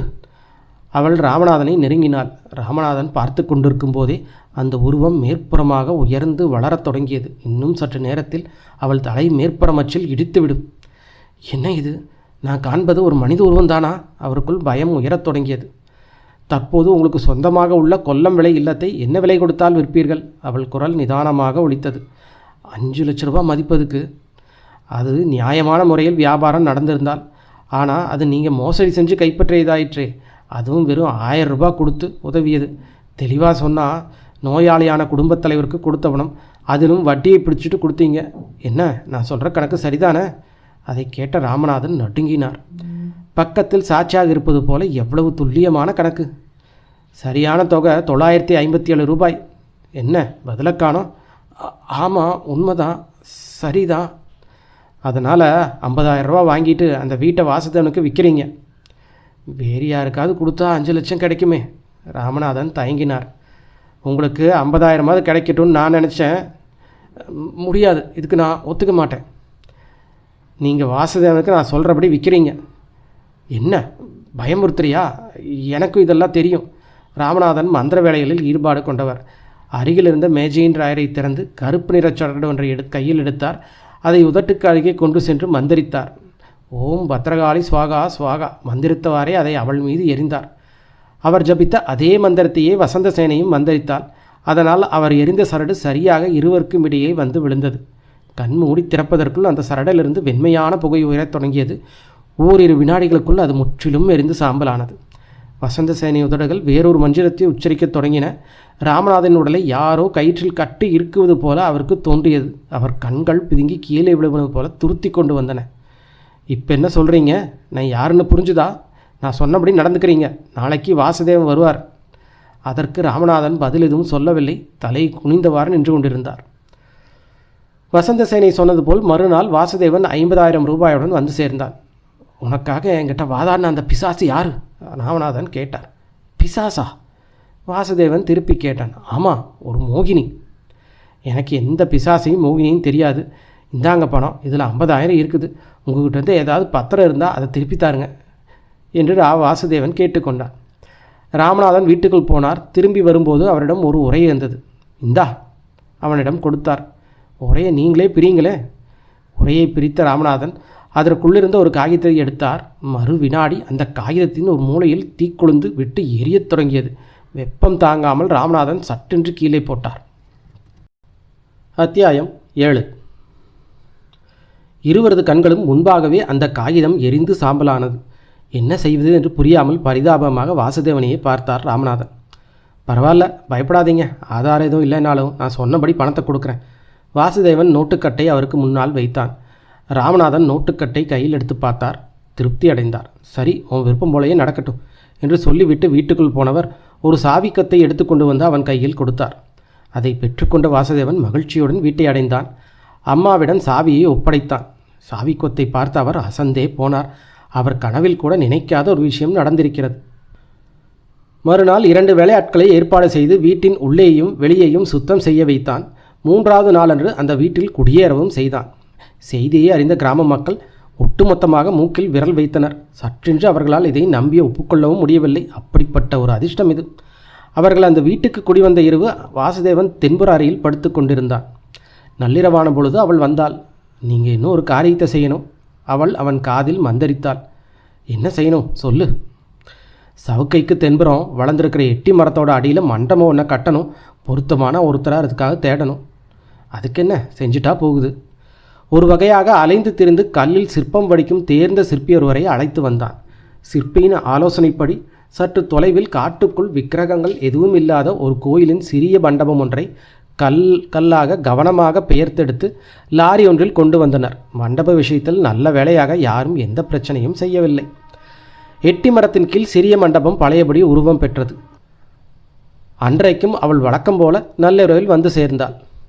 இனிமேல் நீங்கள் செய்ய போகிற விஷயத்தில் ரொம்ப கவனமாக இருக்கணும் என்று அவள் குறிப்பிட்டாள். அப்படி என்ன வேலை எது? வாசுதேவன் கேட்டான். வேலை சுலபமானது தான், ஆனால் யாருக்கும் தெரியாமல் அது இருக்கணும். அதுக்கு தான் எச்சரிக்கை வேணும். குண்டோட உச்சியில் உள்ள கோயிலில் நீங்கள் வச்சிருக்கிற சிலையை எடுத்து வந்து இந்த மண்டபத்துக்குள்ளே வைக்கணும். எப்போ செய்யணும்? இன்னைக்கே, இப்போவே. நானும் உங்களோட துணையாக வர்றேன். சற்று நேரத்திற்குள் அவர்கள் இருவரும் அங்கிருந்து வெளியேறினர். நிலவு வெளிச்சமற்ற ஓர் இரவு அது. மிக மங்கலான இயற்கை வெளிச்சம் சன்னமாக பூமியை நனைத்திருந்தது. ஒற்றையடிப்பாதையின் வழியாக குன்றை நோக்கி பயமற்றவனாக நடந்தான். நல்ல வேளையாக வழியில் எவரும் தட்டுப்படவில்லை. குன்றின் அடிவாரத்தை அடைந்தான்.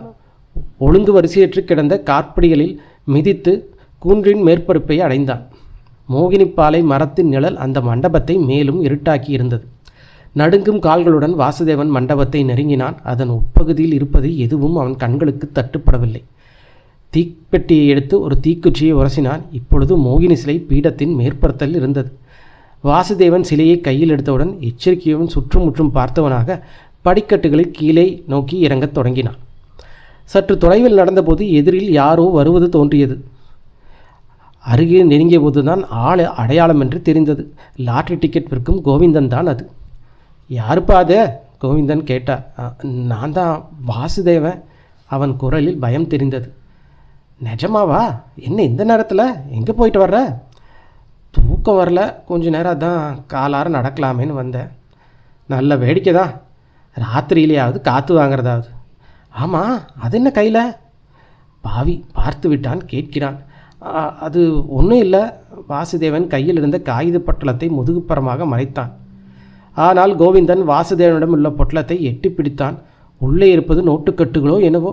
இந்த நேரத்தில் வாசுதேவனுடன் மல்லு கட்டினால் வேறு யாருக்கும் தெரியாது என்று நினைத்தான் கோவிந்தன். பணமாக இல்லாவிட்டாலும் அவனிடம் இருப்பது ஏதோ விலையுயர்ந்த பொருளாக இருப்பால் போதுமே. கோவிந்தனை ஒரு நல்ல மனிதன் என்று சொல்ல முடியாது. வாசுதேவனுக்கு லாட்ரி பரிசு கிடைத்ததால் கோவிந்தனுக்கு அதில் ஒரு பங்கு கிடைத்திருந்தது. பொட்டலம் இப்போது கோவிந்தனின் கையில். வாசுதேவன் அதை அவரிடமிருந்து பிடுங்க முயன்றான். கோவிந்தன் விடவில்லை. கொஞ்சம் பொறு, பொட்டலத்தில் என்ன இருக்குதுன்னு பார்த்துறேன். வாசுதேவனின் உடல் நடுங்கத் தொடங்கியது. கோவிந்தா, அது கையால் தொடக்கூடாது. அது ஒரு மருந்து பொருள். ராத்திரி சுடுகாட்டிலிருந்து பறிச்செடுத்தது அது. வாசுதேவன் வாய்க்கு வந்ததை எடுத்து விட்டான். கோவிந்தனுக்கு மனம் மாறியதா அல்லது அருவருப்பு தோன்றியதா என்று தெரியவில்லை. மேற்கொண்டு பிரிக்காமல் துணி பொட்டலத்தை அப்படியே வாசுதேவனுடன் கொடுத்தான். அதை முதல்லையே சொல்ல வேண்டியது தானே. நீங்கள் எங்கே போகிறீங்க? வாசுதேவன் கேட்டான். அதை உங்கள்கிட்ட எல்லாம் சொல்ல முடியாதே, எல்லாம் நல்லதுக்கு தான். சரி, நான் கிளம்புறேன். கோவிந்தன் இருளில் மறைந்து விட்டான். வாசுதேவன் நிம்மதி பெருமூச்சு விட்டவனாக அங்கிருந்து நடக்கத் தொடங்கினான். குன்றை கடந்ததும் நடையின் வேகத்தை அதிகரித்தான். முதல் வேளையாக கையில் இருந்த சிலையை பொட்டலத்திலிருந்து பிரித்து புதிய மண்டபத்தினுள் வைத்தான். பிறகு நிதானமாக தன் அறைக்கு வந்து சேர்ந்தான். படுக்கை அறையில் அவள் அவனை எதிர்பார்த்து காத்திருந்தாள். எல்லாம் நல்லபடியாக முடிஞ்சிருச்சு இல்லையா? ஆமாம், ஆனால் நடுவில் ஒரு சின்ன சிக்கல். அந்த கோவிந்த வந்து பொட்டலத்தை பிடுங்கினதா சொல்கிறீங்க?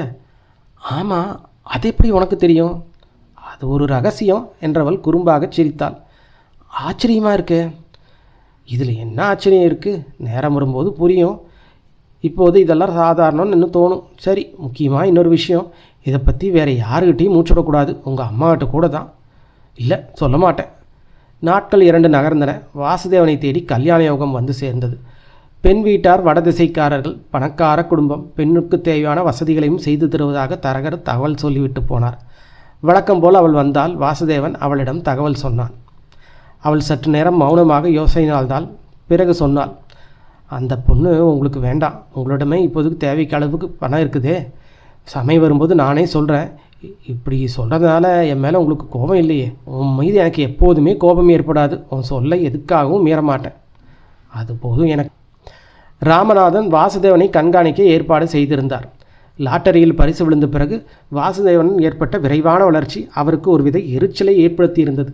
அது மட்டுமா, பணத்தை கொடுத்து அவன் பத்திரத்தை வாங்க வந்தபோது அது தீப்பற்றி எரிந்து போனதும் அவருக்குள் கோபத்தை கிளப்பியது. அவர் வாசுதேவனை வீணாக சந்தேகிக்க தொடங்கினார். அதை நெருக்கமானவரிடம் கூட சொல்லாமல் வெகுநாள் மனத்திற்குள்ளேயே பூட்டி வைக்கவும் வைத்தார். ஒரு நாள் ராமநாதனிடம் வட்டிக்கு பணம் வாங்கும் வியாபாரி ஒருவர் வந்தார். வியாபாரத்தின் பொருட்டு ஊர் ஊராக செல்லும் முத்துசாமி என்ற வியாபாரிக்கு ஒரு சில மந்திரவாதிகளும் பழக்கமும் உண்டு. அவரிடம் ராமநாதன் முதல் தடவையாக வாசுதேவனை பற்றி கூறினார். முத்துசாமி ராமநாதனின் சந்தேகம் நியாயமானதுதான் என்று ஒப்புக்கொண்டார். பில்லி சூனியம் மாதிரி துர்மந்திரவாதம் புரியும் கேசவன் என்ற ஒரு மந்திரவாதியை சற்றென்று முத்துசாமிக்கு ஞாபகம் வந்தது.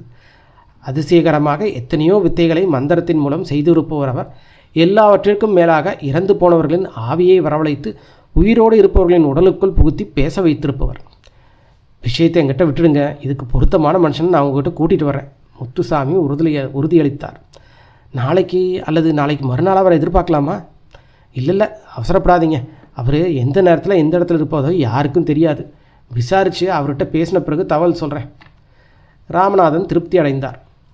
3 நாட்களுக்கு பிறகு ஒரு பெரியவரை ராமநாதன் வீட்டுக்கு அழைத்து வந்தார் முத்துசாமி. பீதி ஏற்படுத்தக்கூடிய முகம் கேசவனுக்கு. உறுதி வாய்ந்த ஆரோக்கியமான உடல். வயதாகி போயிருந்தாலும் அடர்த்தியாக வளர்ந்திருந்த தாடியும் மீசையும் நரைத்திருந்தன. கழுத்தை சுற்றி ருத்ராட்ச மாலை, அதையொட்டி கழுத்தில் தொங்கிய செயினின் பதக்கம் மாதிரி தொங்கிடப்பட்டிருந்ததோ ஏதோ ஒரு உயிரின் மண்டையோடு. அவர் கண்கள் சிவந்தபடியே வெறித்திருந்தன. நீண்டு வளைந்த கழுகின் அலகுகள் போன்ற மூக்கு எப்படிப்பட்டவரையும் பயன்படுத்தக்கூடியது. அவரின் கை கால்களில் நீல நிற நரம்புகள் வேர்களைப் போல புடைத்திருந்தன. புகையிலை கரைப்பிடிந்த பற்களுக்கு நடுவே தேவைக்கு அதிகமான இடைவெளி தென்பட்டன. அசைவ உணவுகளுடன் மதுவகையிலும் தான் அவரது முக்கியமான உணவு. என்ன சாப்பிட்றீங்க? ராமநாதன் கேட்டார். தன் வீட்டுக்கு முன்புறமுள்ள அவுட் ஹவுஸில் தான் அவரை தங்க வைத்திருந்தார் ராமநாதன். அதை கேட்டவுடன் முத்துசாமியை கேசவன் பார்த்தார். முத்துசாமி ஏதோ ஜாடை செய்தார். உடனே விஷயத்தை புரிந்து கொண்ட ராமநாதன் அலமாரியை திறந்து மது பாட்டில் ஒன்றையும் டம்ளார் மற்றும் பாட்டில் குளிர்ந்த தண்ணீரையும் அவருக்கு முன்பாக எடுத்து வைத்தார். பிராண்டி பாட்டில்களை பார்த்ததும் கேசவனின் கண்கள் பளபளத்தன. பரபரவென்று பாட்டிலின் மூடியை திருகி திறந்தவர் கிளாஸில் பாதி அளவு தங்க நிறமான அந்த திரவத்தை ஊற்றினார். அதனுடன் தண்ணீர் எதுவும் கலக்காமல் சடக்கென்று அதை அப்படியே தன் வாய்க்குள் ஊற்றிக்கொண்டார். பிறகு உதடுகளை நன்றாக இடது கையால் துடைத்தபடி, இனி நீ சொல்லுங்க, என்ன விஷயம்னு. ராமநாதன் ஆரம்பத்தில் தயங்கினாலும் பின்னர் விலாவாரியாக விஷயத்தை விவரித்தார். எல்லாவற்றையும் பொறுமையாக கேட்ட கேசவன் தன் தோளிலிருந்து ராசிப்பலகை மற்றும் சோழிகளை வெளியே எடுத்தார். அவற்றை முறைப்படி அடுக்கினார். அத்தியாயம் 8. மரப்பட்டைகளால் ஆன மிகவும் பழமை வாய்ந்த பாய் ஒன்றை தரையில் விரித்தார் கேசவன் மந்திரவாதி. அதில் என்னென்னவோ கட்டங்கள் வரையப்பட்டிருந்தன. பையிலிருந்து சங்குகளை எடுத்து வெவ்வேறு கோணங்களில் அவற்றை கட்டங்களில் வைத்தார். சற்று நேரம் கண்களை மூடியபடி இடது கையால் தாடி ரோமங்களை அலைந்தார். திடுமென அவர் தலை ஒரு தடவை குலுங்கி நிமிர்ந்தது. அவ்வளோ சீக்கிரத்தில் பிடிக்கவிடக்கூடிய ஒருவரல்ல அவனுக்கு துணையாக இருப்பவர். எப்படிப்பட்ட சவாலையும் சமாளிக்கும் ஆற்றல் வாய்ந்த துணை அது. கேசவன் பேசினார். அப்படின்னா? ராமநாதன் கேட்டார். இரத்த மோகினி, பச்சை ரத்தம் குடிக்கக்கூடியவள். அது மட்டுமல்ல, அங்குலம் அங்குலமாக ஒவ்வொன்றையும் கீறி எறியக்கூடியவர். யார் மீதும் அன்பு வைக்காதவள், சுருங்கச் சொன்னால் பயமே இல்லாதவள். கேசவன் நிதானமாக விளக்கினார். அப்படின்னா அவ எப்படி அவனோட? முத்துசாமி கேட்டார். அது பூர்வ ஜென்ம பலன் போல தோணுது என்ற கேசவன் சங்குகளையும் சோழிகளையும் இடமாற்றி வைத்து பார்த்தார். ஒவ்வொரு நடவடிக்கையின் இறுதியிலும் அவரது நெற்றியில் சுழிவுகள் தோன்றி மறைந்தன. இது எங்கிருந்து வந்தது அவனோட சேர்ந்திருக்கு? முத்துசாமி கேட்டார். அதை சொல்ல முடியல. சரி, எப்படி அவனை பிடிச்சிருக்கு? அதையும் கண்டுபிடிக்க முடியல. அப்படின்னா இதுக்கு என்னதான் பரிகாரம்? நீங்கள் சொல்ல வர்றது அவனை கொலை பண்ணி மறுபடியும் அந்த சொத்துக்களை கைப்பற்றணுங்கிற நோக்கத்திலா? கேசவன் ராமநாதனிடம் கேட்டார். ஏறத்தாழ என் நோக்கம் அதுதான். இப்போதைக்கு சூழ்நிலையில் அதை பற்றின விவரங்களெல்லாம் அந்த 2 பேரை தவிர அவங்க அம்மாவுக்கு ஒரு வேளை தெரிஞ்சிருக்கலாம். அவங்க மட்டும் இல்லாமல் போயிட்டா அது எல்லாத்தையும் பழையபடி என் பயிருக்கே பத்திரமா எழுதிக்க தேவையான எல்லா ஏற்பாடுகளையும் கச்சிதமாக செஞ்சு வச்சுருக்கேன். ராமநாதன் தன் உள்ளக்கிடக்கை வெளியிட்டார். இது கொஞ்சம் சிரமமான வேலை தான், ஆனால் முடிக்கக்கூடியது. செலவு கொஞ்சம் அதிகமாகும். தோராயமாக ஒரு 10,000 to 15,000 வரைக்கும் ஆகலாம். கேசவன் ஒரு தீர்மானத்துக்கு வந்தவராக பதிலளித்தார். கவலைப்படாதீங்க, இதுக்காக 50,000 ஒருத்தம் கூட செலவழிக்க தயார். ஆனால் வேலை கச்சிதமாக முடியணும், ராமநாதன் கூறினார். அப்படின்னா ஒரு பூனையை உயிரோடு கொண்டு வாங்க. நம்ம ஆரம்பத்தை அங்கேருந்து வச்சுக்குவோம். அது பலிக்கலைன்னா தொடர்ந்து ஒரு கிடாரியை பலி கொடுக்கணும். கவலைப்படாதீங்க, அதெல்லாம் நம்மகிட்டயே இங்கே தயாராக இருக்குது, ராமநாதன் பதிலளித்தார். நாளைக்கு சாயந்தரம் பூனை இங்கே கொண்டு வந்து சேரட்டும். கூடவே பூஜை சாமானங்கள் வழக்கம் போல். அதிகப்படியாக 7 தேள், 7 சிலந்தி பூச்சி, 7 ஓணான்கள் தேவை. இது எல்லாத்தையும் அக்னியில் ஹோமிக்க வேண்டியது இருக்கும். அதுக்கு என்ன, எல்லாத்தையும் கரெக்டாக கொண்டு வந்து சேர்த்துற போகிறேன். முத்துசாமி மந்திரவாதிகள் பட்டியல் குறிப்பிட்டிருந்த பொருட்களை எல்லாம் கொண்டு வந்து சேர்ப்பதாக உறுதியளித்தால், ஆனால் மேற்குறிப்பிட்ட உயிரினங்களை எப்படி எடுத்து வருவது? இதற்கு யாரை போய் தேடுவது? தேல், சிலந்தி, ஓணானெல்லாம் பிடிக்கிறது சிரமமாக இருந்தால் அதுக்கும் நம்மக்கிட்ட ஆள் இருக்கான். 50 ரூபா கொடுத்தா எல்லாத்தையும் கொண்டு வந்து சேர்த்துருவான். அவன் என் சிஷ்யன்தான், கேசவன் யோசனை தெரிவித்தார். மறுநாள் ராமநாதனின் வீட்டு சவுக்கைக்கு பின்னால் ஒரு பெரிய ஓலக்கொட்டகை போடப்பட்டது. அது சுற்றிலும் மறைக்கப்பட்டது. பொழுது இருட்டின நேரத்தில் கேசவனின் சீடப்பையன் ஒருவன் முன்னர் குறிப்பிட்ட உயிரினங்களை சிறிய சிறிய கூடைகளில் போட்டு அதை பெரிய கூடைக்குள் வைத்து எடுத்து வந்தான். கொட்டகையின் நடுவில் 1 அடி ஆழமும் 2 அடி உயரமும் உடைய நீல அகலம் கொண்ட ஹோமகுண்டம் அமைக்கப்பட்டது. இரவு 10 மணியின் போது ஹோமம் ஆரம்பமானது. ஹோமத்திலிருந்து சிறிய சிறிய சமித்துக்களை போட்டு நெய்யூற்றி நெருப்பு பற்ற வைக்கப்பட்டது. சற்று நேரத்தில் ஹோம நெருப்பு கொழுந்துவிட்டு எரியத் தொடங்கியது. கேசவன் பைசாசிகமான மந்திரங்களை உருவி விட்டபடி ஹோம மந்திர வியங்களை வீசி எறிந்து கொண்டிருந்தார். அக்னி ஜுவாலைகள் உயர்ந்தன. ஹோமகுண்டத்து புகை மூலம் பரவிய துர்நாற்றம் தாங்க முடியாததாக இருந்தது. தீக்கங்குகள் ஜொலித்த பொழுது கேசவன் ஒரு தேரை எடுத்து ஹோமத்துக்குள் எரிந்தார். இப்படி ஒவ்வொன்றையும் வரிசை கிரமமாக எரிந்து கொண்டிருந்தார். ஒவ்வொரு உயிரும் ஹோமகுண்டத்துக்குள் விழுந்தும் பயங்கரமான காட்சியை ராமநாதபுரனும் முத்துசாமியும் கண்ணமைக்காமல் வேடிக்கை பார்த்து கொண்டிருந்தனர். நெருப்பு கொழுந்துகள் உயரமாக எரிந்து கொண்டிருந்ததால் ஹோமகுண்டத்துக்குள் என்ன நடக்கிறது என்பதே மற்றவர்களுக்கு தெரியவில்லை. ஆனால் என்ன ஆச்சரியம், எந்த ஒரு உயிரும் தீயில் வெந்து கரியை நாற்றம் மட்டும் எழுவவில்லை. சற்று நேரத்திற்குள் தீஜாலைகள் படிப்படியாக அடங்கி ஹோமகுண்டத்தில் உள்ள கங்குகள் கண்களுக்கு தெரிய தொடங்கின. அப்போதுதான் விசித்திரமானதும் ஆச்சரியமானதுமாக அந்த காட்சி அவர்களுக்கு தென்பட்டது. அவர்கள் எரிந்த ஒவ்வொரு உயிருக்கும் எந்தவிதமான சேதமும் ஏற்படவில்லை. மாறாக கங்குகளில் அவை சுதந்திரமாக அலைந்து திரிந்தன. என்ன என்ன இது? ராமநாதன் கேட்டார். ராமநாதனும் முத்துசாமியும் திகைப்பின் அத்தையே பார்த்து கொண்டிருந்தனர். வாசுதேவனும் வசந்தாவும் அப்பொழுது வாசுதேவனின் படுக்கையில் இருந்தனர். வாசுதேவனின் மார்பில் முகம் பதித்து கிடந்த வசந்தா திடுமென முகம் உயர்த்தி எழுந்தாள். என்ன வசந்தா? அவன் பதற்றத்துடன் கேட்டான். என்னமோ தெரியல, என் உடம்பெல்லாம் நெருப்பால் தகிக்கிற மாதிரி ஒரு உணர்வு.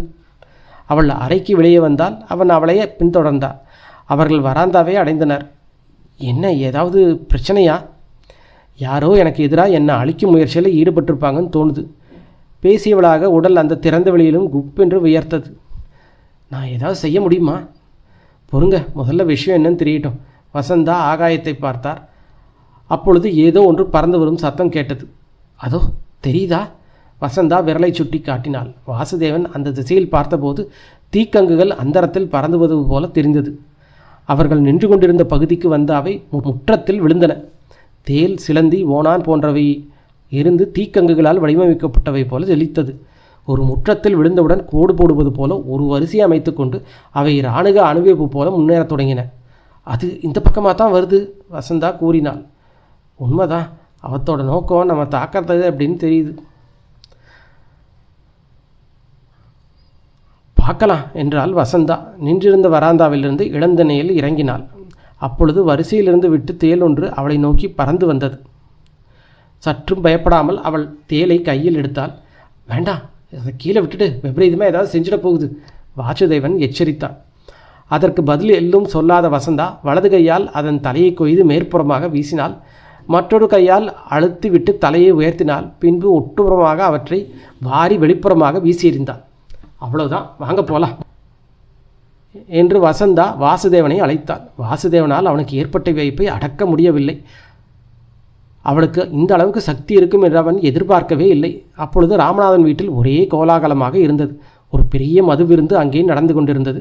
துணையாக இறைச்சி வறுவல் ஒரு பெரிய தட்டின்றையே வைக்கப்பட்டிருந்தது. 3 பேரும் வெற்றி பெருமிதத்தில் தங்களை மறந்து கொண்டிருந்தனர். இந்நேரம் அவங்க 2 பேருமே இல்லாமல் போயிருப்பாங்க. கேசவன் எகத்தாளமாக சிரித்து கொண்டார். தேல் கடிச்சா உடனே சாவாங்களா என்ன? ராமநாதன் ஆர்வம் மிகுந்தவராக கேட்டார். சாக மாட்டாங்க தான், ஆனால் போயிருக்கிறது சாதாரண தெலுங்குலா என்ன? தீயில் எரிஞ்ச பிறகு ஒட்டு மொத்தமாக அவத்தோட இயல்பே மாறி இருக்கு. அது எல்லாத்துக்கும் 10 பங்கு விஷம் அதிகரிக்கும். கடிக்கக்கூட வேண்டாம், அவர்களது உடம்பை பட்டாலே போதும், தீர்ந்தது கதை. கேசவன் தன் கெட்டிக்காரத்தனத்தை பறைசாற்றி கொண்டிருந்தார். அப்படின்னா இந்நேரம் அவங்கள கடித்து துடிதுடித்து செத்துருப்பாங்கன்னு சொல்லுங்கள். முத்துசாமி மாமிசத்துண்டை கழித்தபடி பேசினார். அதில் என்ன சந்தேகம்? 2 பேரும் பரலோகம் போய் சேர்ந்து 2 மணி நேரத்துக்கு மேலே ஆகுது. நீங்கள் விரும்பினபடி அந்த சொத்துக்கள்லாம் உங்களுக்கு மட்டும்தான். அது மட்டும் இல்லை, நான் இன்னொரு வேலையை செஞ்சுருக்கேன். கேசவன் மர்மமாக சிரித்தார். அது என்ன வேலை? ராமநாதன் கேட்டார். அந்த 2 பேரையும் கொல்லுது நம்மளோட தூதர்கள் திருப்பி விட மாட்டாங்க. மிச்சம் இருக்கிற கிழமையும் கொண்டுட்டு தான் திரும்புவாங்க. அப்படியா? கடைசி தடையும் நீங்கிட்டுதுன்னு சொல்லுங்கள். ராமநாதன் மகிழ்ச்சி மேலிட்டவராக கத்தினார். அந்த விஷயத்தை நானே மறந்து போயிட்டேன். அவர்கள் இப்படி பேசிக்கொண்டிருக்கும் பொழுதே சவுக்கையிலிருந்து வெளிச்சத்தில் மீறிக்கொண்டு ஏதோ ஒரு பிரகாசம் தென்பட்டது. சட்டென்று ஏதோ வந்து விழுந்தது போல் இருந்தது. தொடர்ந்த சில வினாடிகளுக்குள் எதுவோ வந்து விழுந்து கொண்டே இருந்தது. நமது வெற்றிகளை பறைசாத்த வந்திருக்காங்க. கேசவன் சொல்லியபடி மது நிறைந்த டம்ளாரை கையில் எடுத்து கொண்டார். ஐயோ, என்ன இது? ஏகத்துக்கும் பயந்து போனவராக முத்துசாமி அலறினார். மூவரின் பார்வைகளும் ஏக காலத்தில் சவுக்கையின் வாசல் பக்கம் திரும்பின. அப்பொழுது வாசல் படியில் தேள்களில் ஒரே ஒரு தலை மட்டுமே தள்ளாடுவது போல ஊர்ந்து வந்தது. மட்டுமின்றி அதைத் தொடர்ந்து அவர்கள் அணிவிப்பு போல அனுப்பியிருந்த மொத்தமும் சேர்ந்து போய் திரும்பி வந்து கொண்டிருந்தன. ஒரு வினாடியில் கேசவன் குடித்திருந்த மொத்த மதுவின் போதையும் மாயமாக மறைந்து விட்டது போல் இருந்தது. நான் காண்பது கனவா இல்லை நனவா? இப்படி கூட உலகத்தில் நடக்குமா என்ன? கேசவன் மலைத்து போனார். அத்தியாயம் 9. ஐயோ, இது என்ன கொடுமை! முண்டமில்லாமல் தலைகளா? ராமநாதபுரன் உட்கார்ந்த இடத்திலிருந்து துள்ளி எழுந்தார். மகா மாந்திரிகனான கேசவனுக்கு கூட அதன் காரணம் சட்டென்று விளங்கவில்லை. அவனது அறிவுக்கு எட்டிய வரையில் கடைசி கட்ட துர்மந்திரவாதத்தை பயன்படுத்தி இருந்தார். அதற்கு அடுத்த கட்டம் என்று ஒன்று இருப்பதாகவே அவருக்கு தெரியவில்லை. மேற்கொண்டு என்ன செய்ததென்று மறுகணம் குழம்பினார். மறுவினாடியே காரணமற்ற பயம் அவரை பிடித்து கொண்டது. இப்படிப்பட்ட மாந்திரீக பிரயோகங்களை செய்து அது தோல்வியடைந்தால் அதன் பின் விளைவுகள் எவ்வளவு பயங்கரமாக இருக்கும் என்று அவருக்கு தெரியும். தான் ஏவி ஒன்று அதன் சரியான இலக்கை தாக்காவிட்டால் திரும்பி வந்து அது ஏவனியவையே தாக்கும் என்று ஒரு மாந்திரிகரான அவருக்கு தெளிவாகவே தெரியும். அவருக்கு ஏற்பட்ட ஆத்திரத்தின் வெளிப்பாடாக கையிலிருந்த மது நிறந்தவே டம்ளார் ஒன்றை ஒரு தேளின் தலைப்பகுதியை நோக்கி வீசினார். சென்று ஒரு சத்தம் மட்டும் அதிலிருந்து எழுந்தது. தீக்கங்குகளின் மீது தண்ணீர் பட்டது போன்ற ஒரு சத்தம். ஆனால் அதன் பிறகு அங்கு நிகழ்ந்தது நேர் எதிரான சம்பவமாக இருந்தது. திரும்பி வந்த உயிரினங்களின் தலைக்கு எந்த விதமான மாற்றமும் ஏற்படவில்லை. மாறாக அவற்றின் ஜொலிப்பு அதிகரித்தது. தரையில் சிந்தியிருந்த மதுபானத்தில் அவை ஊர்ந்து வழக்கத்தை விட வேகமாக உலரத் தொடங்கின. படிப்படியாக மாற்றங்கள் தென்படத் தொடங்கின. ஒவ்வொரு உயிரினமும் மற்ற பகுதிகளும் ஏதோ ஒரு ஒழுங்கற்ற முறையில் அந்த இடத்தில் இடைவிடாமல் விழத் தொடங்கின.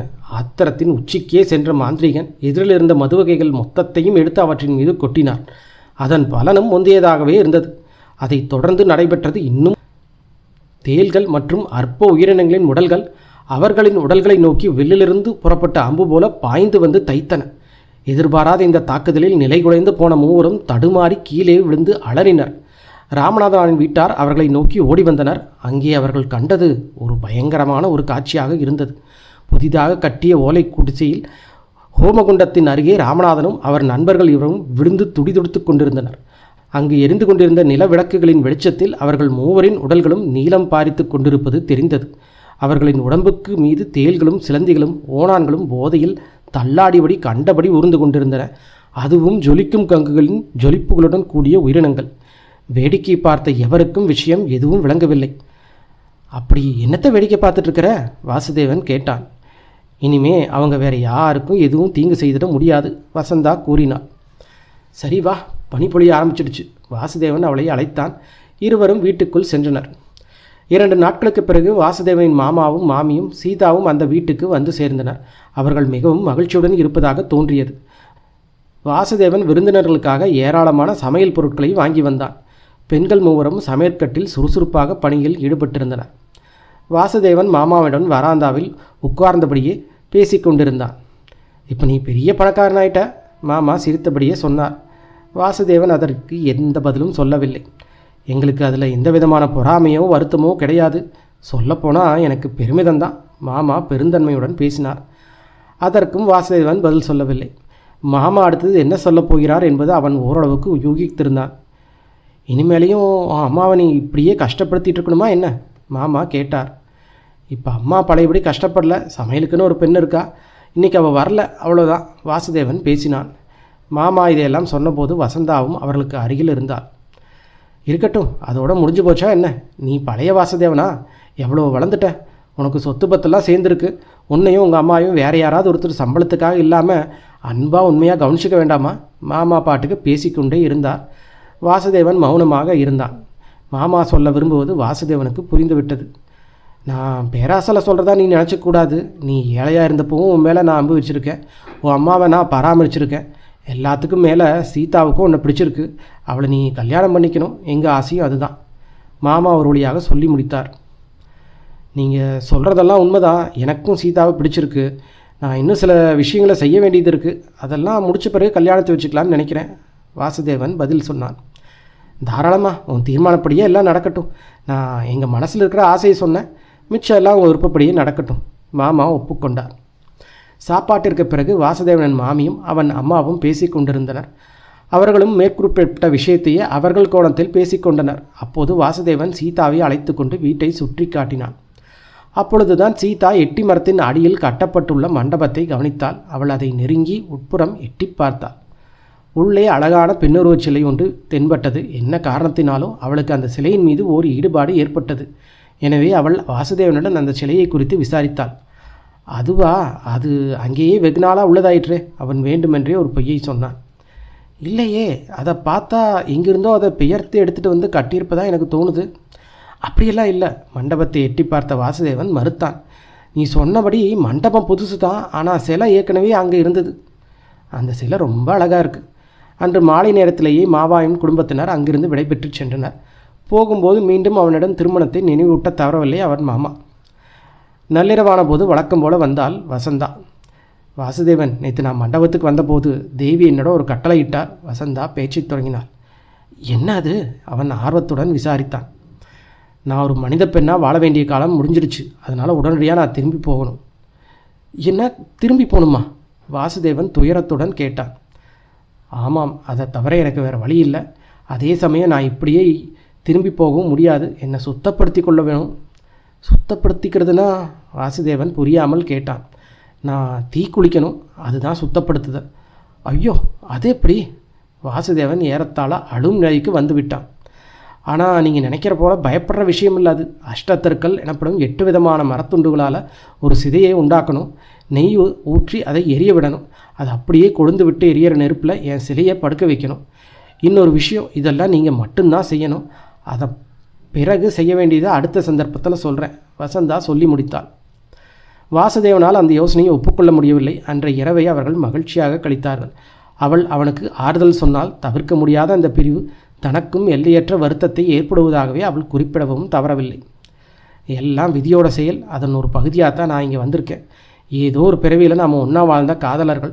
அந்த பிணைப்பு தான் இப்போது நம்மளை பிணைத்து விதியின் போக்கில் நம்ம வேறுபடுவது தவிர்க்க முடியாது. விதியை யாரால் வெல்ல முடியும்? அவள் கண்ணீர் அவன் மார்பு பகுதியில் சொட்டு சொட்டாக விழுந்து வடிந்தன. மறுநாள் இரவு வசந்தா குறிப்பிட்டது போலவே எட்டி மரத்தின் அடியில் ஒரு சிதை ஒன்றை அமைத்தான். அதில் அவளது சிலையை அவள் குறிப்பிட்ட நேரத்தில் குறிப்பிட்ட மாதிரி படுக்க வைத்தான். சிதை எரிந்தது. நெருப்பு ஜுவாலைகள் கொழுந்துவிட்டு மேற்புறமாக உயர்ந்த பொழுது வாசுதேவன் வாய்விட்டு அழுதான். சிதை எரிந்து அடங்கும் வரை அவன் அதற்கு அருகிலேயே காவலிருந்தான். இரவின் 3ஆம் ஜாமத்தில் நெருப்பு முற்றிலுமாக அணைந்து சாம்பலானது. ஆனால் அந்த சிலை கரித்துண்டுகளுக்கு மத்தியில் பளபளப்புடன் ஜொலித்தது. அப்போது இருளில் அவனிடம் யாரோ சொல்வது கேட்டது. அந்த சிலை எந்த இடத்தில் காணாமல் போனதோ அதே இடத்துக்கு சென்று ஸ்தாபிக்க வேண்டும். மறுநாள் இரவில் அந்த சிலையை எடுத்து பத்திரமாக துணியில் பொதிந்தான். பிறகு ஒரு டாக்ஸி ஒன்றை அமர்த்தி கொண்டு நகரை அடைந்தான். கோயிலுக்கு அறப்பரலாங் தொலைவிலேயே டாக்ஸியிலிருந்து இறங்கியவன் அதை திருப்பி அனுப்பினான். தன்னந்தனியாக கோவிலை நோக்கி நடந்தான். கோவிலை நெருங்கிய போகுது அந்த பகுதியே பனிமூட்டத்தில் ஆழ்ந்திருப்பது போல தெரிந்தது. அவனை பொறுத்தவரை அந்த சூழ்நிலை அனுகூலமாகவே இருந்தது. எவருக்கும் தெரியாமல் கோவிலை நெருங்கியவன் அந்த சிலையை அதன் பழைய இடத்திலேயே நிற்க வைத்தான். பிறகு கண்ணீர் சிந்தியவாறே கோவில் எல்லையை கடந்தான். நடுவில் ஒருமுறை அவன் திரும்பி பார்த்தபோது சிலை பழையபடி கருமையடைந்து கவனிப்பாரற்றது போல நின்றிருந்தது. மறுநாள் காலையில் வழக்கம் போல கோவிலுக்கு வந்த பூசாரி எதர்ச்சையாக மோகினி மண்டபத்தை பார்த்தார். ஆச்சரியமாக பழையபடியே எந்தவித சேதாரமும் இன்றி நின்றிருந்தது சிலை. அவர் வியப்பில் உறைந்து போனார். விரைவிலேயே செய்தி ஊர் முழுக்க பரவியது. அன்றைய மாலை பத்திரிகையில் அது தொடர்பான செய்தி இப்படி வெளியானது. மர்மமாக மறைந்த மோகினி சிலை மறுபடியும் மர்மமாகவே வந்து சேர்ந்திருக்கிறது.